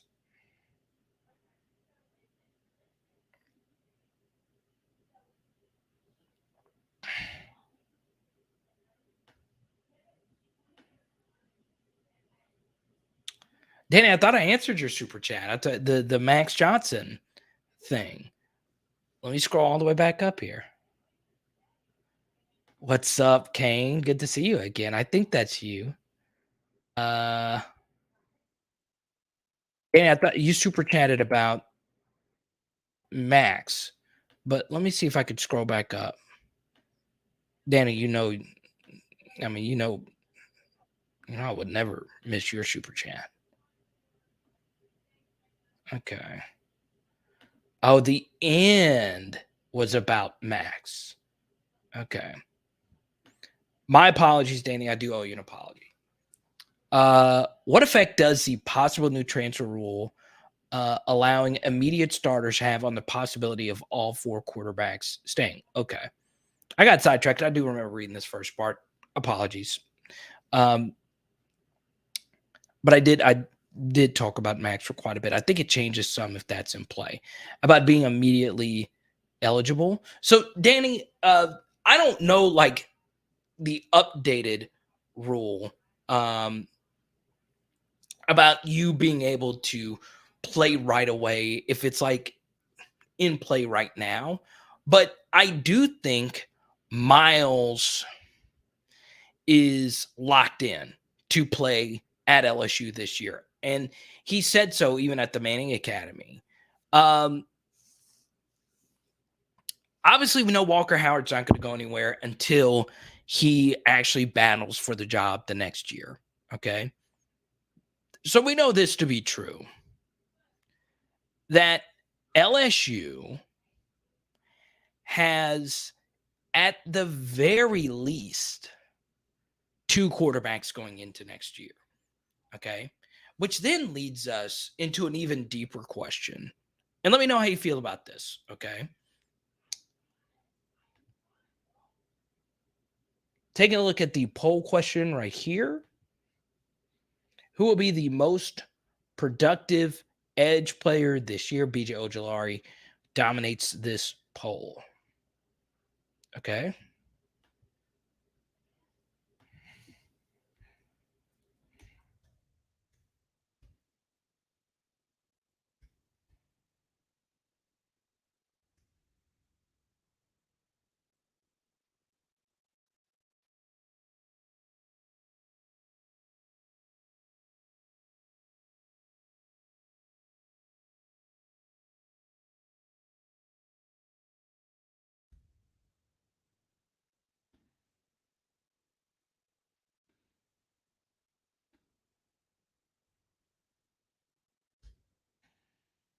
All right, Danny. Got a poll question up for you. How many scholarship QBs will LSU have at the end of this season? Okay. 1, 2, 3, or 4.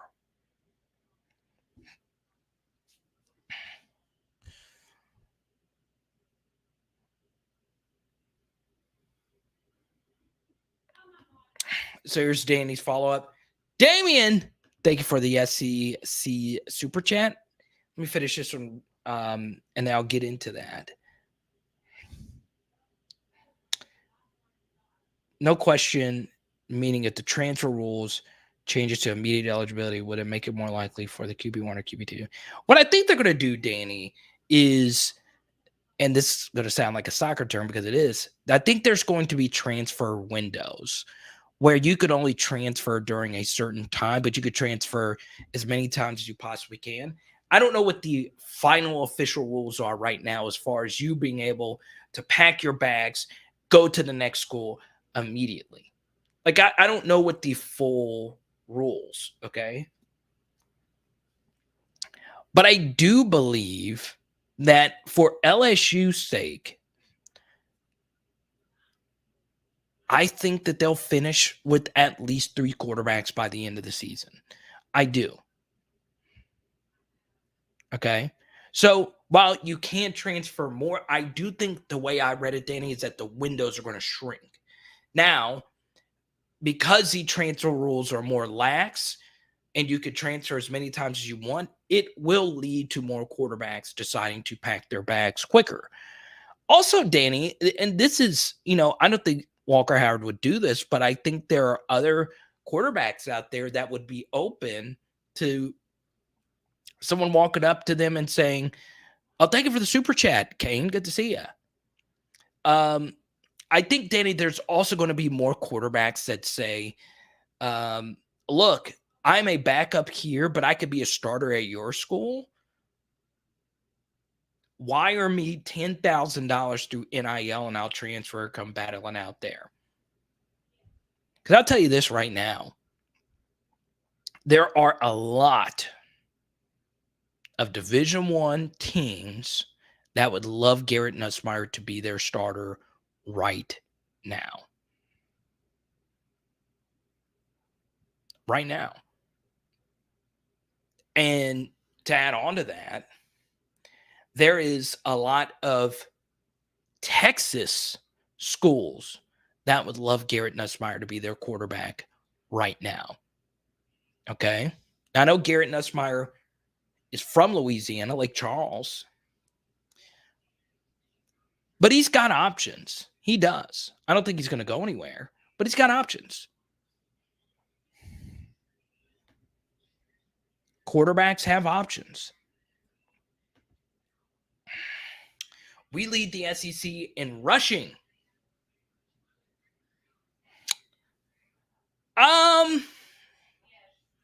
Lead the SEC in rushing. It's going to be tough. I would lean towards saying LSU will be in the top half in rushing. I would also lean towards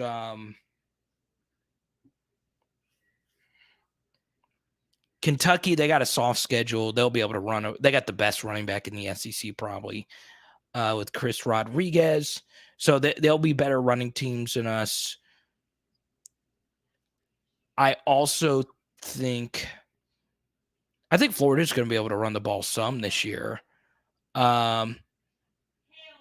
So we'll see.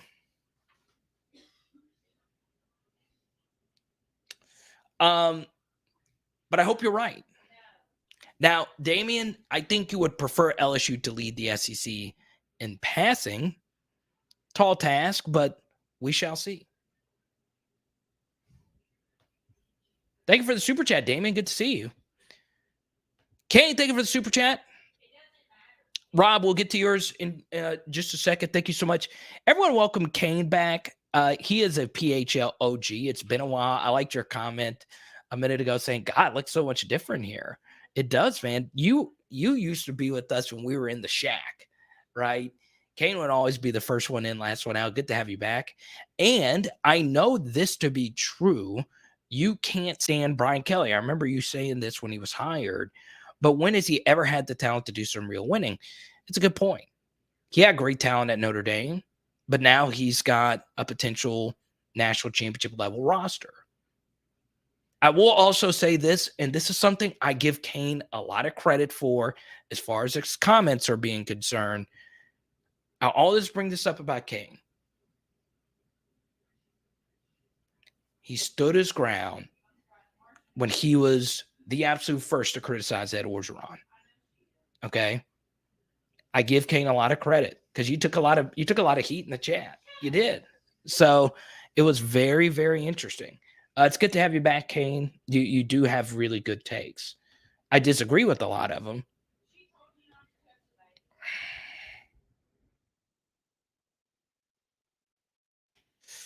Even being a pure LSU fan, I would rather see QBs go somewhere where they can up their stock instead of sitting on the bench. I agree with this, Rob. And I'm actually going to take this one step further, Rob. For me, all right, for me, I think it's just as important to do that at skill positions. So, Rob, there's a lot of transfer portal data that's out there, and skill position guys transfer far more often than linemen do. And the numbers are quite staggering. So quarterbacks transfer the most, and it's wide receivers, defensive backs, so on and so on, right? We've seen a lot of receivers transfer from LSU and make it to the league. We do. There's so much wide receiver talent at LSU.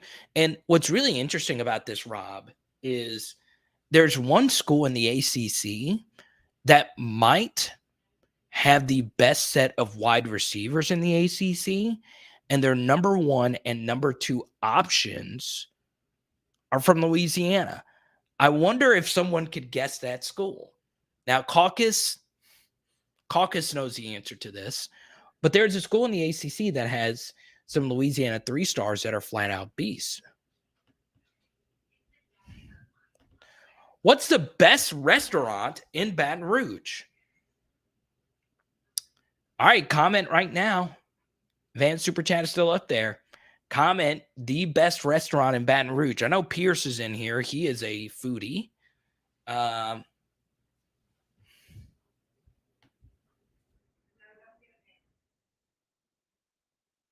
Oh, Danny, I know that. You and I go way back. It's a good super chat, though, Danny. Like, I think about this all the time. Like, the truth is, Garrett Nussmeier's got a lot of leverage. He does. He's got 4 years of eligibility left, and he's got pop. We don't know if he's going to be good or not, but there's a lot of teams that don't know if their quarterback's going to be good or not.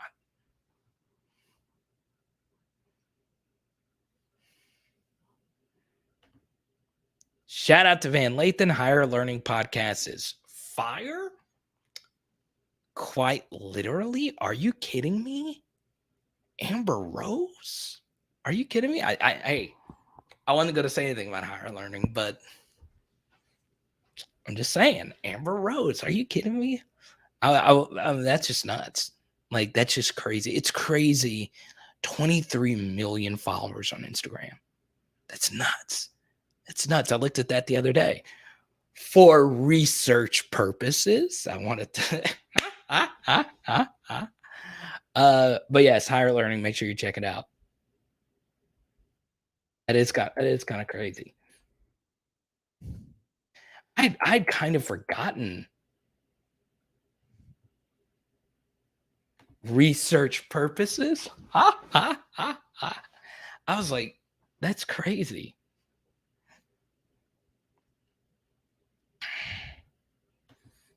I knew Pierce would jump in. I never had Raffinos. I've never had Raffinos. Never.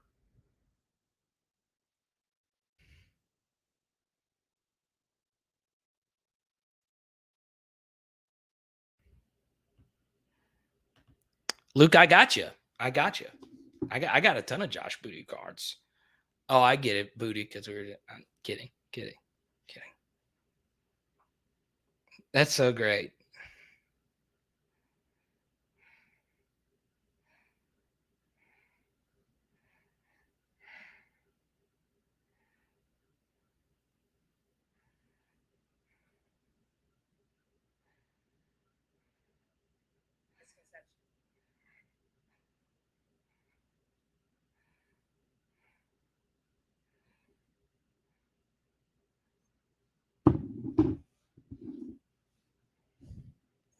I've never had Roberto's.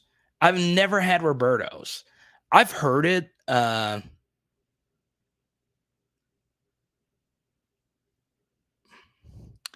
not gonna lie. I had Chimes.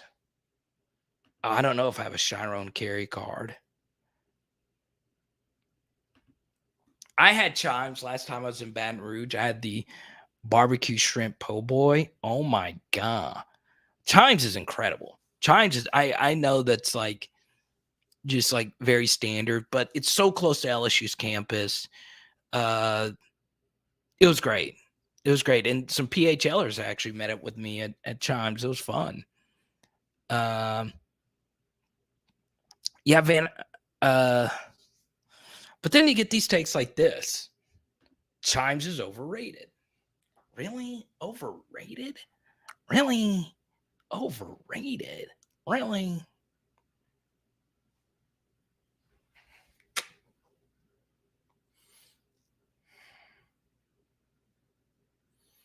So, like, I guess it just depends. Like, I'm gonna do this, and a lot of you are gonna think I'm shelling out for a sponsorship here because we are growing. Obviously, we're doing fine, but for me, this is gonna sound basic as you know what, but Rotolo's is amazing. Like, I know I ate Rotolo's on this live stream. That is the best pizza I've ever eaten. Their deep dish Big Apple pizza. That is still the best pizza I've ever eaten. That is the best pizza ever. I can't, their calzones, I've probably eaten 500 calzones from Rotolo's. 500, no less. I would go every week when I was at LSU. Never had their dude, it's won awards. It is really that good. Like, I like it better than like Chicago deep dish. It's that freaking good. So John, okay. So here's what's funny. So I guess Hey and I are going to Roberto's. Hey's place is Phil's. She's going to go to Phil's. Okay. I remember the first time we went to Phil's, Jamarcus Russell was there. And Haley was like, that guy is huge. Did he play football? I was like, yeah, he's one of the best football players ever at LSU. Phil's is amazing. Their food's great too. So Van says Chimes is my favorite, but someone who just bought your book, Van, says Chimes is overrated. Just a reminder about Miles. Mississippi high school career records for total offense, passing touchdowns, and passing yards.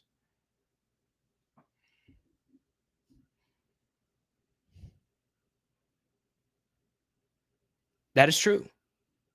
Also, and Doug, you were part of this live stream a minute ago or a few weeks ago. Miles Brennan was a very good runner in high school.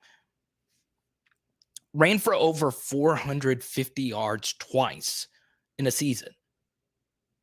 Okay. Miles cannot run at all. And he was a dual threat quarterback in high school. Everyone welcome Boris. I'm not going to pronounce your last name. I don't know.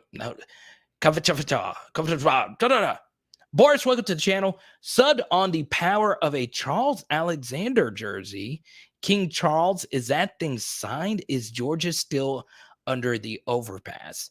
I do think George's is still there. I actually used to live around the corner from George's. Yeah, so George's down there by Ivar's. I've had George's before. It actually is pretty good. The Bedars around the corner, Duvix. Oh man, that is some real Baton Rouge right there. But yeah, George's I think is still there. But yes, Charles Alexander, it is a signed uniform, and I think I could say this: Charles is a friend of the channel. So there you go. Yes, that is indeed Alexander the Great.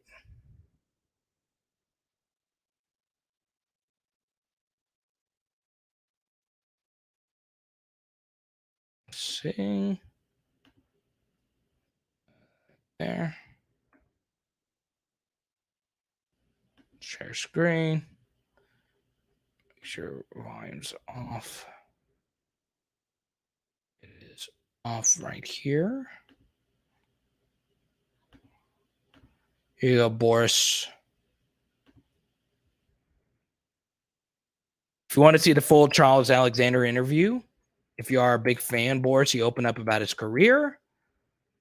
And you can go to my Twitter account. That's where the link is, or you can find it at Power LSU. You could tell we had a really good time.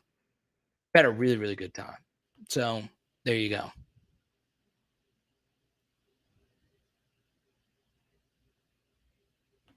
Blue Store Chicken.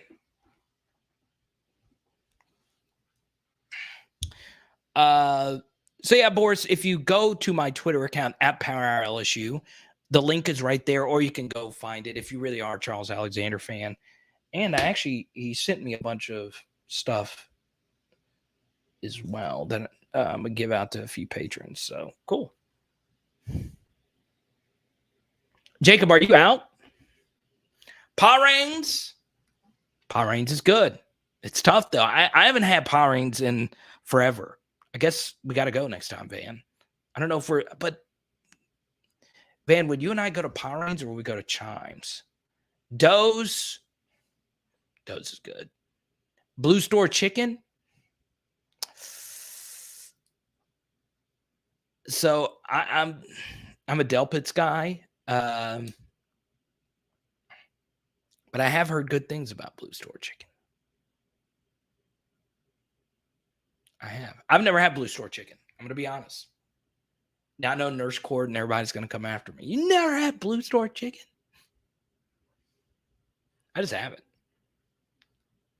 There's always going to be some restaurant in Baton Rouge that everybody loves that you haven't had, because it's impossible to have all the food, right?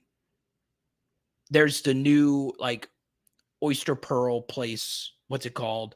That's on Perkins that everyone says is amazing. Somebody was destroying me on here because I was talking about Rotolo's. Was this you, Jordan? I don't think you were destroying me. Somebody has destroyed me before because I don't go to Red Zeppelin.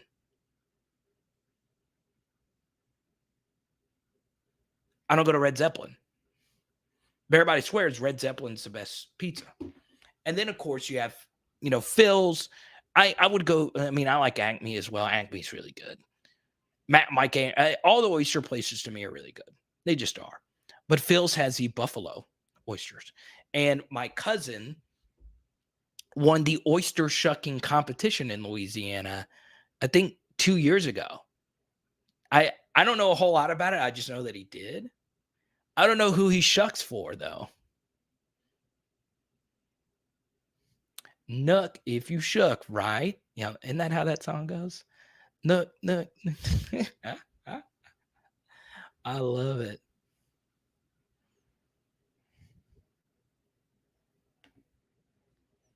I had some Blue Store chicken. There you are, Leon. What's good, Leon? Good to see you. Nook, if you bug, right? Man, that song will get you. That song will get you so hype. Man.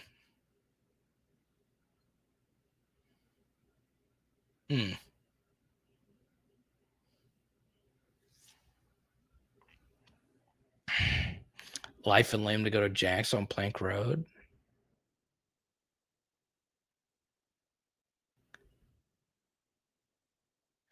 Roberto's River Road Restaurant. That's crazy. Huh? I've never had Roberto's. Blue Store is a restaurant.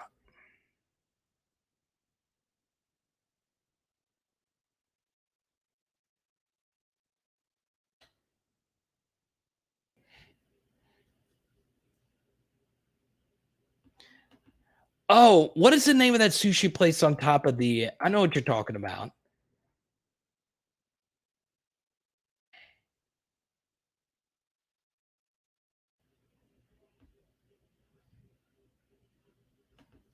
Tony's. That's my mom's favorite place. When she goes to BR to see family, she always takes an ice chest of Tony's seafood. Tony's. Let's go. Oh, Roman's, Superior Grill, Fleur de Lis. Oh man, that's good.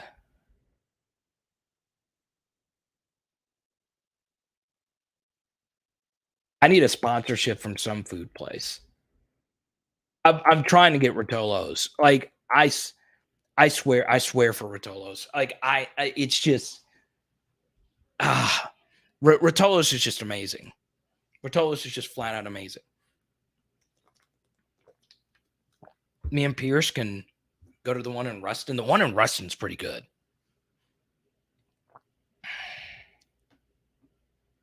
I have gone to Warehouse. I've gone to Warehouse before. I got a pretty crazy Warehouse store. I love their food. Warehouse is incredible in Monroe. Raoul's. Pierce, I got a Raoul story as well. A story about a lot of these places. I've been to Warehouse once. It was great. Now, we have reached a 2-hour mark. And yeah, we'll keep this thing going. But in the next 5-ish minutes, Van Super Chats are still out there. As you guys know and gals know, we keep the Super Chats. If the Super Chats are up, we're just going to keep this thing going, okay? I just love hanging out. That's all this is. Like, this isn't intended. Like, the first, 5 minutes, I make sure that, I'm giving you a bunch of, just takes. And then after that, it's just hangouts where we could chat about LSU football. I want this to feel like I'm sitting right next to you chatting about LSU football. I want to make this as conversational as it possibly could be. So just like if you were sitting around the fire, cracking open some Shirley Temples or whatever you might consume, I want this to feel like that. I want this to feel conversational. So I know our live chats are a little bit different, and I intend them to be that way. We do have some fun guests lined up. Hopefully we can get Jacoby and Guillory on the show. Obviously, I'm going to reach out to Jack Best, try and get him back on the show beforehand. I hope so. He's got a busy schedule. But yeah. Tsunami is the name of the sushi spot. Yes, Tsunami. But you know what's funny? Marcus, y'all remember Marcus? Marcus used to be someone that super chatted very generously. And, you know, he and I became really close. I haven't talked to Marcus in months. He took me to a sushi place that's like next door to Walk-Ons right off of Nicholson. That place was amazing.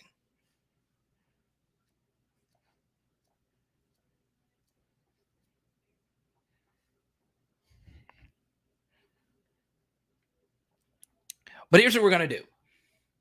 We're going to keep this thing going for the next 5 to 10 minutes. I'm going to answer as many LSU related questions as I possibly can.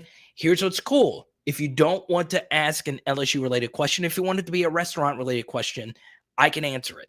Okay. Towards the end, we all have interest outside of LSU football. This is LSU football 90% of the time. But towards the end, if you have an NBA question, if you have a sports card question, if you have a music question, any of those things, I'll try my best to answer it. I'm not a big music like super fan or whatever.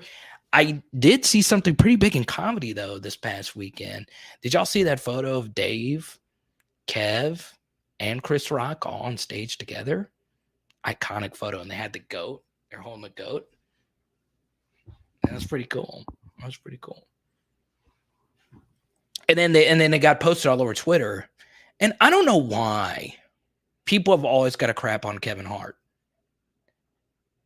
Who cares if he's not as funny as those guys on stage? He's a different kind of comedian than those guys. Stop trashing Kevin Hart's name.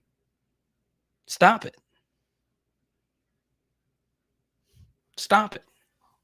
I hate it. But anyway, if you have a LSU football related question, feel free to fire away. Okay?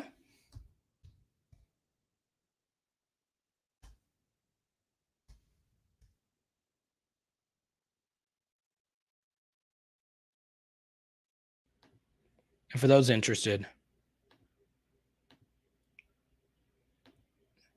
what Kev is doing now will never be done again. There will never be a comedian as big as Kevin Hart. I'm dead serious. Legendary photo right there. Enjoy it. You may never see those three guys on the stage again together. Jaquelin Roy. Okay, that's funny. Did you get your 4 hours of independent study this week? Shout out Kyler. That makes that did make Kyler look really bad. Hold me accountable but I don't think it's that big of a deal, right? Kyler said in an interview that he's not really a film guy. It's perfectly fine. Hold me accountable if Jayden Daniels ain't QB1. I will. If Jayden Daniels is not the starter, you got to give me a $1,000 super chat. I'm kidding. LSU football 1979 game versus USC Hokie. Hokie Galjon with that injury. Still best game ever, not counting 2019. But yeah, Boris, I'm always very honest about not knowing the vintage era as meticulously as I know the modern era. So I defer to you on that one. Not that I don't like vintage era stuff. Charles McClendon's grandson watches the channel. So I do take it seriously. I just focus mostly on modern era. And I'll look into that game. USC and LSU's got a pretty interesting history or lack thereof. Everyone welcome Pabber15 to the channel. I need some clap emojis for Pabber15. Who is CB1 in your eyes? I think your starters are going to be Jared Bernard Converse and Mekhi Gardner just because they were there in the spring. But I think Seven Banks is going to play a lot. I do. And I could see Seven Banks and Mekhi Gardner being the starters because Jared Bernard Converse obviously got hurt in the offseason. Now, of course, Seven Banks is still recovering from injury. So it could be Pabber15, who's the healthiest, will be your two starters. Marquise, prime Tyrann Mathieu, prime Morris Claiborne. First thing is they played two different positions, but Tyrann Matthews is over every defensive back that has ever played college football. It's the bottom line.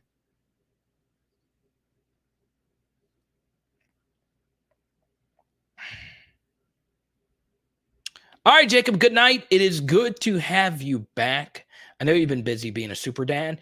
Once again, shout out to all our super dads of PHL. You are the number one most important thing. Dads, moms, all of you. Okay? Very, very important. Banks and Gardner. Will Smith would win a Pinky War with Kevin Hart. Bully. It was pretty epic, John. It's up there. You better thank Van for that. Van brought a lot of energy. Obviously, you saw who came out of the woodworks. Yeah, I mean, it's just great. It's great. It's a blessing to have very supportive people that believe in my vision. Okay. It's pretty epic. The championship era. Yeah, and honestly, 03 to now is what everybody on here knows, right? I think everybody that's currently watching this live stream right now can name every quarterback from 03 on to here. Okay. I think every single one of you could. It's just a little bit more familiar to talk modern era stuff. But that's why we have people like Skipper and hopefully Boris and a lot of people that were around, during the Charlie Mack days. And, their parents and grandparents told them about the Dietzels and whatnot. Paul Dietzel's grandson was a good friend of mine in college. So, yeah.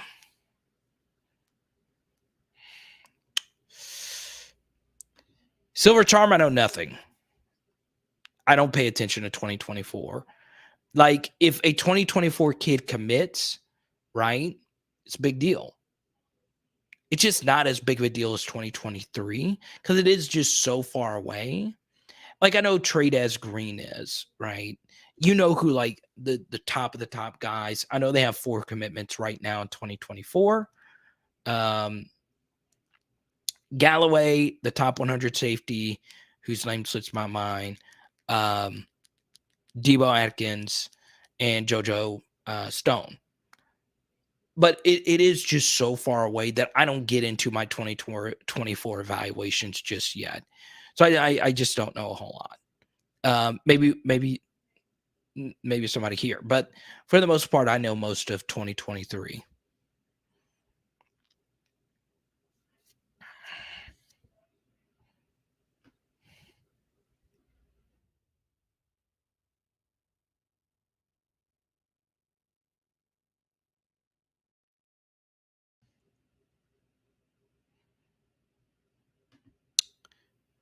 (2007) most controversial season of all time.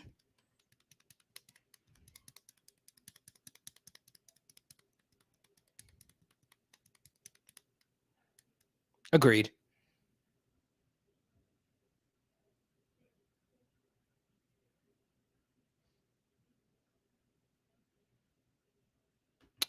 Day, welcome to the channel. I don't know if that's an LSU or Auburn Tiger right there. But that stuff, we did this not too long ago. You can't have that list without Jamar and Justin Jefferson on there, though. And I know Jamar is mostly a year and a few extra games, but you can't have a list without those two. And then I think Jarvis and Odell have got to be on that list as well. And then that 5th is probably Dwayne Bowe for me. Now, Michael Clayton, Josh Reed, you can make a strong case for either one of them. And there's a strong case for a lot of people. Ruben Randall, definitely in that mix as well. Zach Lee would have won the Heisman.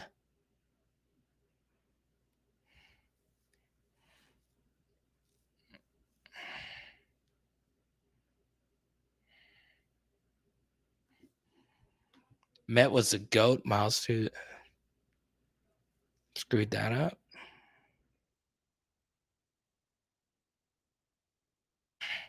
And I would have freaked out if I would have saw those 3 guys on stage right there.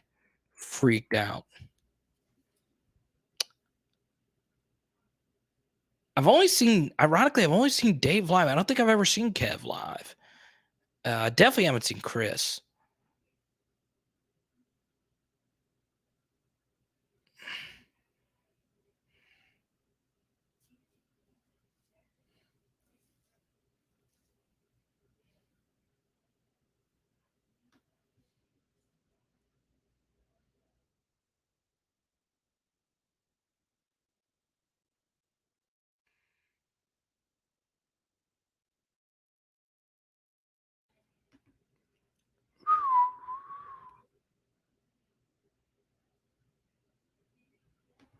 What a day.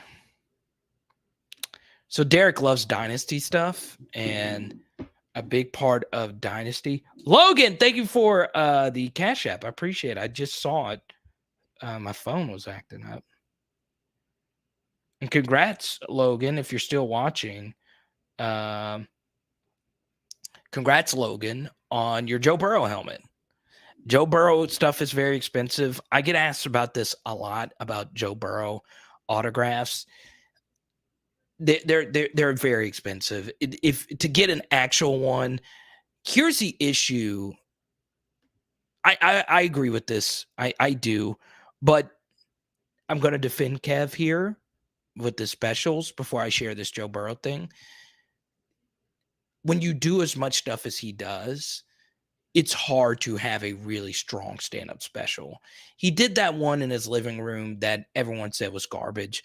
Yeah, because he couldn't tour and do material, right? That was Netflix saying, look, we don't have any stand-up specials because nobody could tour. There's nothing we could do. Here's a bag. Who cares if it sucks? You're Kevin Hart. You move on to the next project. That seemed like what that was. Kev is still a legend to me. I think he's funny. I just do. I know a lot of comedians don't like fully respect Kev because it's not the most poignant like material. He's still great. He's still great. He's one of the best storytellers of all time. He's a superstar. What he's doing in comedy will never be done again. And I just don't like people hating on him just for the sake of hating on him. Think of him more as a rock than think of him as it's like your normal comic. Okay. There you go, Luke. Thank you so much. Luke has joined the PHL T-shirt club. And he wants a Josh Booty card. So, Luke, if you're watching this, shoot me an email, powerhourlsu@gmail.com, or shoot me an IG or Twitter at powerhourlsu. DM, you can do whatever, and we will get everything all squared away for you. Congratulations, Luke. You are a new member of the PHL T-shirt club. There you go. Actually, let me get this over here.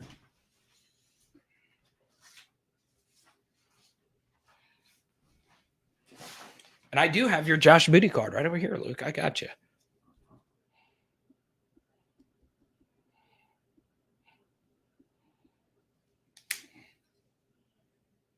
Ooh, October 1st for Rock. Man.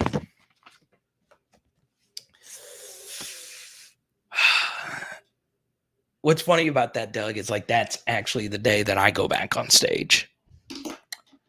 Breaking news. But yeah, I actually just agreed to start doing stand-up again. Yeah, haven't been on stage in I think 2 years. Yeah, I almost went and did a spot on Monday because I gotta see if I never really was great at it, but I guess I gotta see if I could still do it decently. Nobody's comedy. It's hard to have a really good special when you have a lot of money. It's just how it is. It's just how it is. It's in music. It's not. It's hard. It's hard to make really good comedy. Some people can continue to put out really good specials, but they're also only really stand-ups, right? Like, for instance, I don't think Bill Burr's ever going to put out just a bad special. Like, Bill Burr's mostly a stand-up. Van's a Bill Burr fan. I'm a Bill Burr fan. I think he's transcendent on the mic. That is watching Durant shoot a basketball. That's how good that guy is at stand-up. That's how good that guy is. Real Husbands, I've heard that with Chris Spencer and those guys.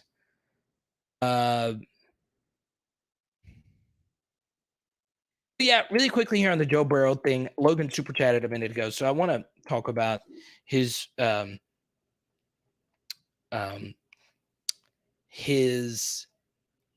helmet purchase. Okay, so the issue with Joe Burrow helmet autographs is after his Super Bowl appearance this past year, he reached a different threshold of celebrity, and when you do that, your sports collectibles normally do the same thing, right?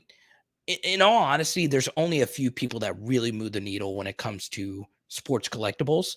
Joe Burrow did in a major way. Like, the week of the Super Bowl, his stuff started selling for more than some really, really rare Jordan stuff.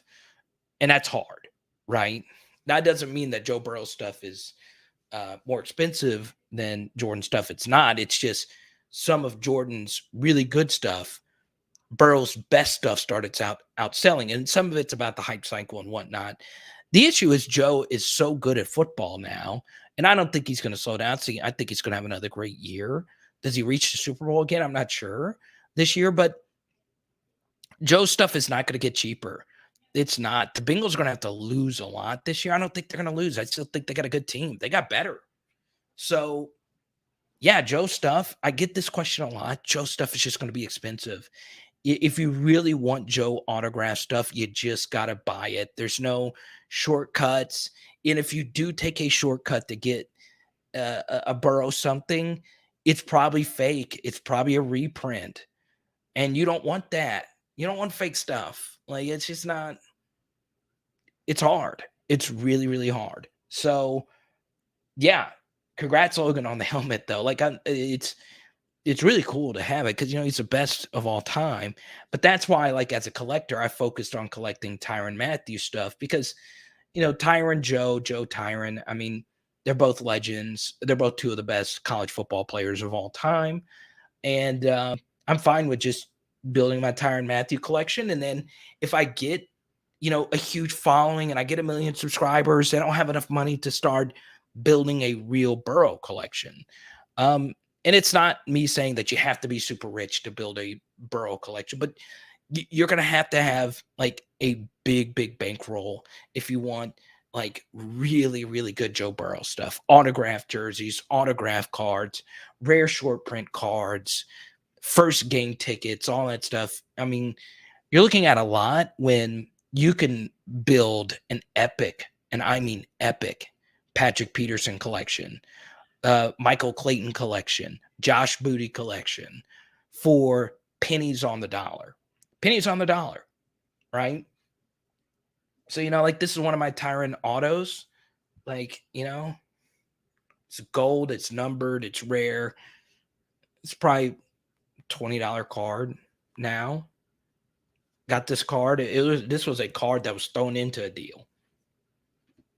Can't do that with Burrow. You just can't. Everything is so freaking expensive. And that's the thing, right? Because now Logan is, he loves Joe Burrow so much, but if the stuff appreciates in value, it then becomes more about the money than the item itself. That's what makes it really, really hard to collect Joe Burrow. And that's happened to me too. Like, last year, because I look at this stuff and I do a football card show, I saw that the Burrow market went way down. So I knew that the autograph that I was able to purchase for Joe Burrow was as cheap as it was going to get. So I got it in a down market, and the down market is normally late November, early to mid-December. Okay, so that's when Burrow stuff is going to go down just some. Okay, so nobody knew that he was going to make a run to the Super Bowl, and my card had appreciated so much that I had to sell it. Like, because I know I can go back and get the card, a better version of the card at some point down the road. So then the item became more about money than Burrow. And that's not what I want. I want to get my dream Burrow cards and have it sit in my collection and give it to my grandkids. So it gets into that kind of territory. So that's the thing. You know, you gotta get that second one. All right, Aaron. We'll see you, man. Boy Scout Bob, do you think the Mississippi schools scare you? Yeah, they should scare you every year. If Mike Leach and Lane Kiffin are between the headsets, it's never an easy win, right? It's never just going to be easy.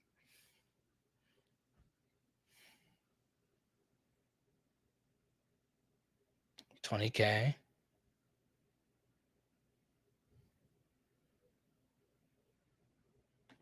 There you go, Christopher. You're lucky, man.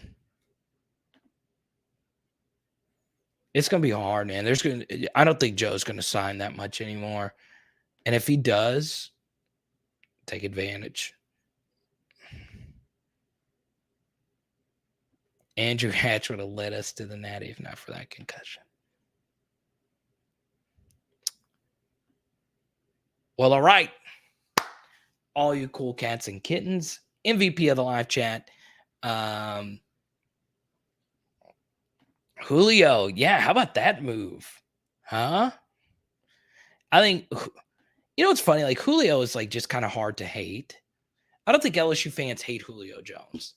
And this guy has played at Alabama, the Falcons, and now the Buccaneers. I don't think anybody just hates Julio Jones, though. It's kind of hard to hate him. He's an interesting guy. I just don't. I don't know. There was a funny stat, though, that someone tweeted out earlier that Julio Jones has fumbled more times than scored touchdowns versus the Saints. That's crazy to me. That's crazy. So it's kind of hard. You know, it's the same thing with Georgia. It's kind of hard to like hate Georgia when we've beaten them so many times. So yeah, I mean, there you go. Want to give big thanks to Van for the super chats. Really appreciate you. Appreciate your friendship, your mentorship. I appreciate you so much, Van. And I appreciate everyone else that super chatted tonight as well. Danny, as always, being a big time supporter. Tari with the hot take super chats. Jared, Aaron, you guys and gals know who you are. Logan with the super chats. Obviously, Rick with the super chats, so on and so on and so on. I really appreciate you. And even if you didn't super chat, the fact that you chose to hang out with me with 60 plus 120 plus another, 160 minutes? It's a long time, man. 160 minutes. That's crazy. It's a long, long time. I really appreciate you guys. Hanging out with me, just chatting LSU football, getting excited for our Fighting Tigers. Practice will be starting soon. On Thursday, I'm going to try and get a guest. I don't know who that might be. I don't know. We'll see it. If not, we'll just hang out. I do know Van will be hopping back on with us pretty soon. Pretty excited about that. He'll catch us up on his career. Obviously, doing a lot of cool stuff now. Like seeing our PHL community grow, right? Don't forget, patreon.com/LSU football. I have, and this will only be for our patrons, I have an Ed Ingram film study up there. And what we're talking about is, can we win without him next year? It was a really good piece to the LSU puzzle. Even though we weren't this good, weren't that good these last couple of years, he was a really good football player. So make sure you check that out, patreon.com/LSU football. And right after the chat, we will be chatting in the Discord. So we'll see you there. It is Power Hour LSU. Boom. Oh, and tonight, okay, went to a really good Greek restaurant. A lamb burger with like tzatziki sauce. Let's go. Lamb burgers. Let's go. Wait, Van Super Chat is still up there. Man, I think it's bad. I think we got to keep it going.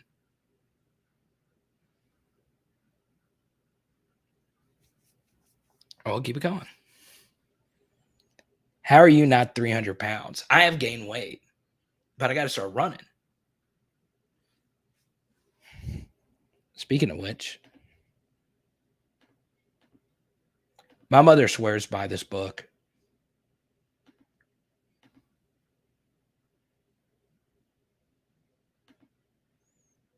Check it out. Go supports Van's new book. Fat, Crazy, and Tired, Tales from the Trenches of Transformation. There you go. Jubins. I haven't had Jubins in a while.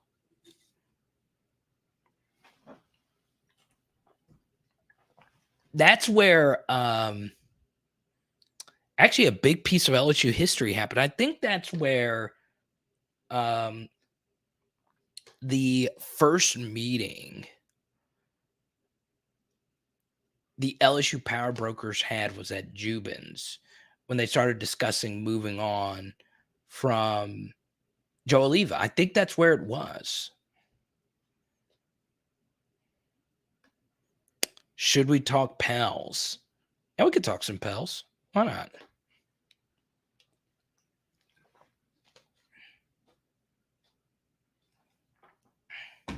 We have Franks or Alabama. Hey, I wish I could join you, Jordan. How was your trip down there? Yeah, John, we'll talk some Pels. I'm going to be honest. I didn't watch a lot of Pels Summer League.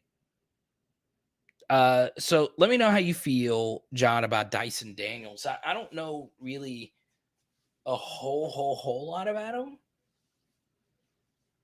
I don't know. I know the Pelicans. His name slips my mind. I think it's something. God, I can't remember. I know he's bald. The Pelicans have a good shooting coach, and I know they're going to work with Dyson Daniels on that outside shot. Yeah, Jordan, we'll work it out, or I'll come see you in the West Coast. Vegas has Pels 45 wins. Thoughts?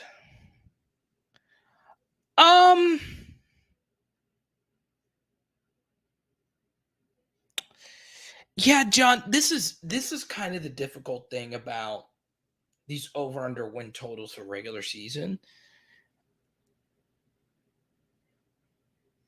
It's so complicated because you got to look at all the back-to-backs. It gets crazy. And in the NFL, you have to look at that as well, like rest advantage. How many games do you play on short weeks and all that? So yeah, I guess I like the over. I mean, I'm a Pelicans biased diehard, right? And I'm like that about LSU, but I give mostly objective analysis of LSU. I feel like I'm fair. With the Pelicans, I'm just a fan. Like I don't look at them like under a microscope. We got Jose coming back. Really excited with obviously having a glue guy alongside Herb Jones. And then, of course, you have Brandon Ingram, Zion, and CJ. Most talent we've had. And the funny thing about the New Orleans basketball franchise is it's not like, even back to those Hornets days, like we've always had a lot of talent. We've always kind of just had a dude, right? Like a really bona fide superstar, right? You go from those Baron Davis to Jamal Mashburn, who wasn't a superstar, but really, really good. Peja Stojakovic mixed in there, to the Chris Paul, Tyson Chandler, David West years.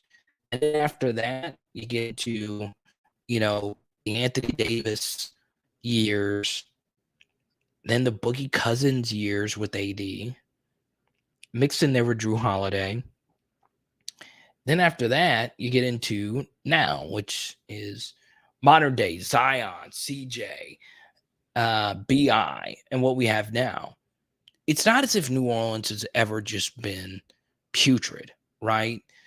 Who have the Magic had? Well, they had Dwight Howard, Jameer Nelson, and Vucevic. That's about it. There's a lot of franchises that haven't been, at the very least, had some decent guys. We're lucky to have had some really, really good basketball players. So yeah, we'll see.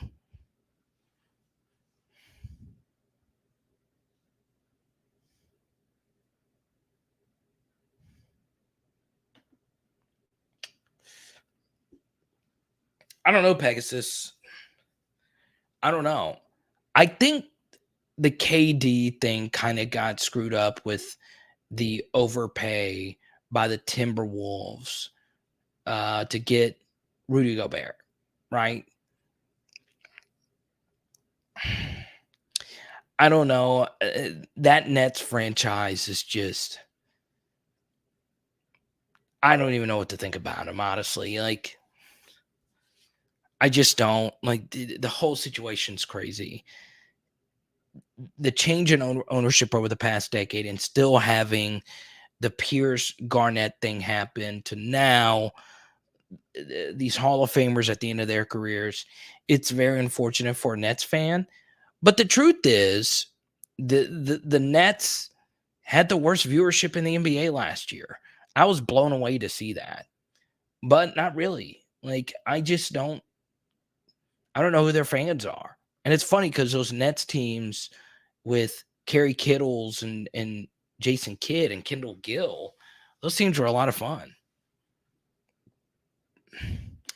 Danny says I stepped away and talking about NBA. We'll talk some college football here. Do you think Brian Kelly is ready for the SEC grind, or do you think the first season or two are just going to get a footing type of situation? How long is the road for Kelly at LSU in the eyes of fans? Well, he's got at least 2 years to try and figure this out. Like, as far as, expectations. And he said in an interview with my buddy Chris Gordy that, there's expectations to win games in year one, right? So he's not coming into this saying, hey, this is our throwaway year or whatever. Even though a lot of fans kind of view it this way. Like, if we get to 8 wins, 9 wins, it's really good in this tough SEC. I still think 2023 shapes up really nicely in terms of the schedule. I really do. So there you go.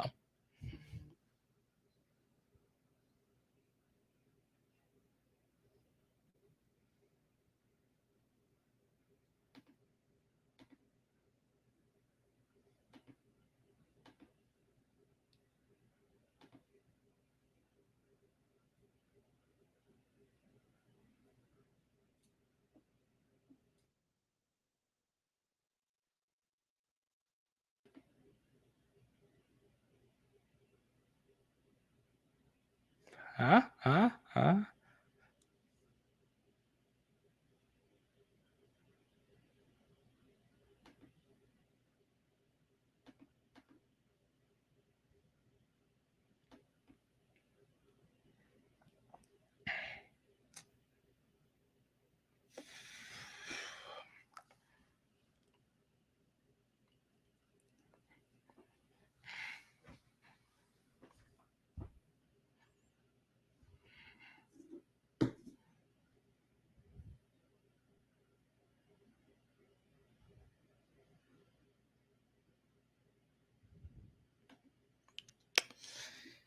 Ooh, Danny. Okay, so Danny, you and I get along really well.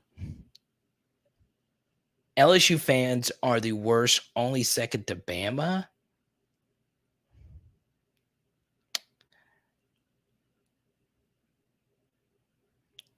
I don't think Bama fans are the worst.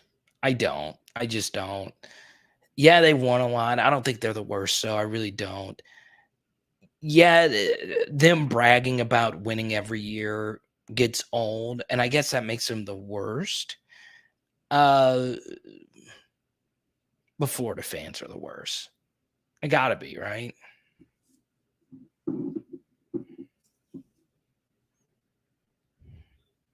Kayshawn for Heisen.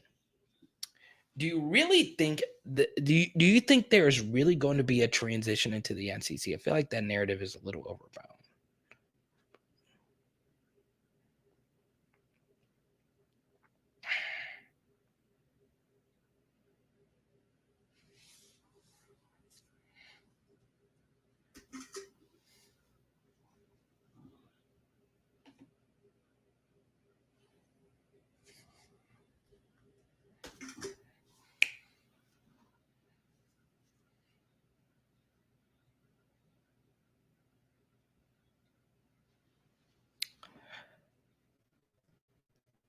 I agree with this. I have to think about it for a second because I want to word this correctly. It is overblown, but if you do lose, people will say you are losing because you weren't ready for the grind of the SEC, if that makes sense, right? Because look, let's just say these first 2 years goes rough and everyone's going to make fun of Brian Kelly. Well, some of that is put on yourself. There's Esteban super chat. I was getting ready to sign off, but we're going to keep it going. What's up, Esteban? You've missed a lot of fireworks tonight. Oh, okay.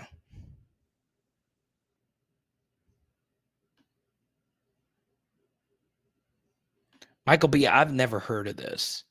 Balloons with that in it? I've never heard of that.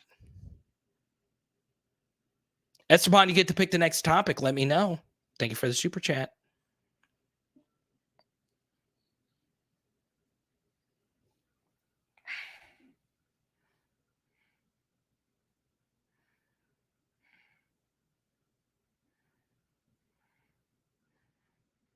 All right. Let me.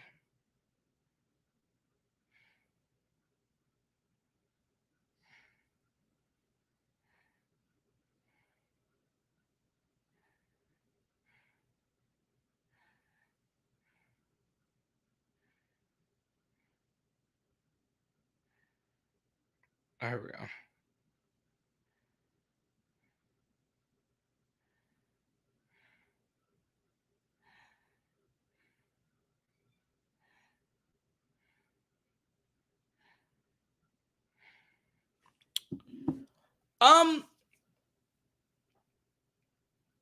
Everyone miss but yeah, Danny, as far as like the grind to grind SEC thing,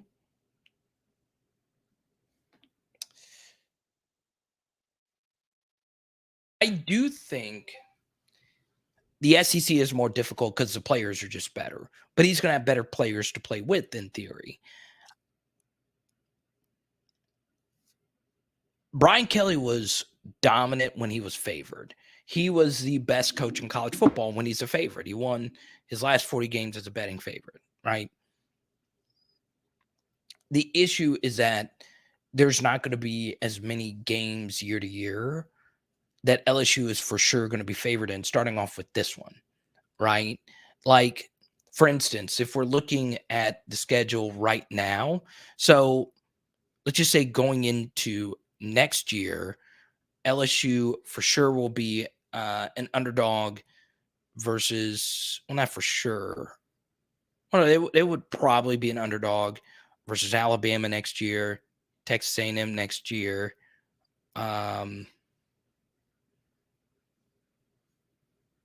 Well, maybe not. Once again, I just love the way the 2023 schedule shaped itself up. I really do. So yeah, I don't know how much more difficult. Obviously, an SEC schedule is more difficult than Notre Dame's schedule. But Notre Dame's schedules were not cakewalk. So I do agree with this, Danny, to a certain extent. No, Esteban, you know how I am about the super chat stuff. If you donate money to help me grow, I am going to chat. I know you just jumped on. You work hard. I'm going to give you my all. I'm never just going to half rear end it. So you let me know what you want to talk about, and I'll answer it, even if you just want to sign off.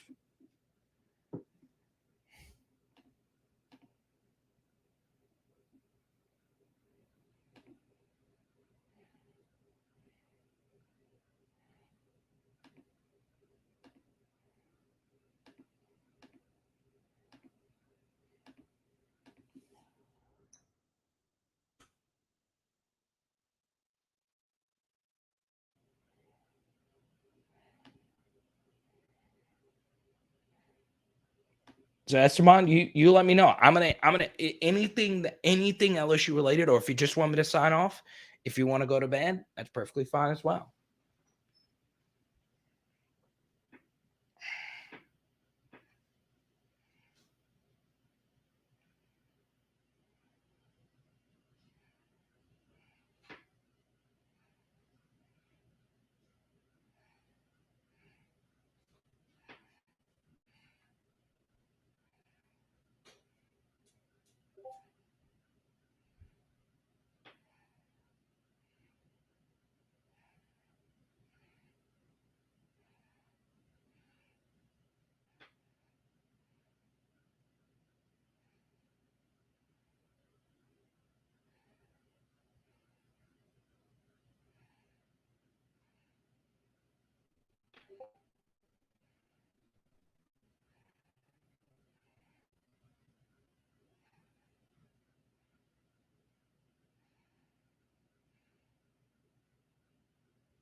I don't see how some folks are not excited to believe in Kelly. LSU has done wonderful things with less accomplished coaches. Be able to provide LSU with the tools to get back on top. Yeah, it's true. It's true. It is crazy, with just a little bit of revisionist history, to look and see what actually ended up with that Orgeron and Les Miles. It's honestly insane. It really is. It really, really is. I don't know. You do think about it a lot because those guys took up, 15 plus years of our LSU fandom. And both of them won a lot of football games. Goes to show you that this sport is about talent. But there's a balance. Got to have good coaching, got to have good organizational leadership. There was a really viral quote, not viral, but there was a good quote from Kirby talking about Brian Kelly's organization and his brilliant mind. It's really interesting. But we need to get this in mind as well. College football is a sport where only 10 programs have a shot at winning a title, and you're lucky. We're all lucky to be fans of one of the programs that does have an opportunity to win a title. The truth also is it's still really hard to win that title. Alabama did not have an Alabama level team last year. That team was very flawed, very flawed. And the SEC was actually really good last year. Okay. I know LSU sucked, but Mississippi State, Ole Miss, and Arkansas were all really good. And Alabama blew out 2 out of those 3 teams. Alabama's just really hard to beat. I know it's annoying, but Saban's a GOAT. And he rarely has to play difficult teams back to back, which is why, Esteban, I know you're just joining us. That's why I think Tennessee's going to beat Alabama this year. Simply because Alabama's got to go to Arkansas. Then they have to play an emotional game versus Texas A&M.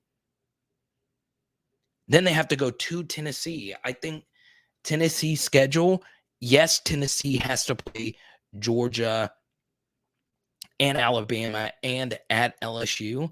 I think they get through it. I think they lose only 1 game this year. I think Tennessee's going to be really good. I do.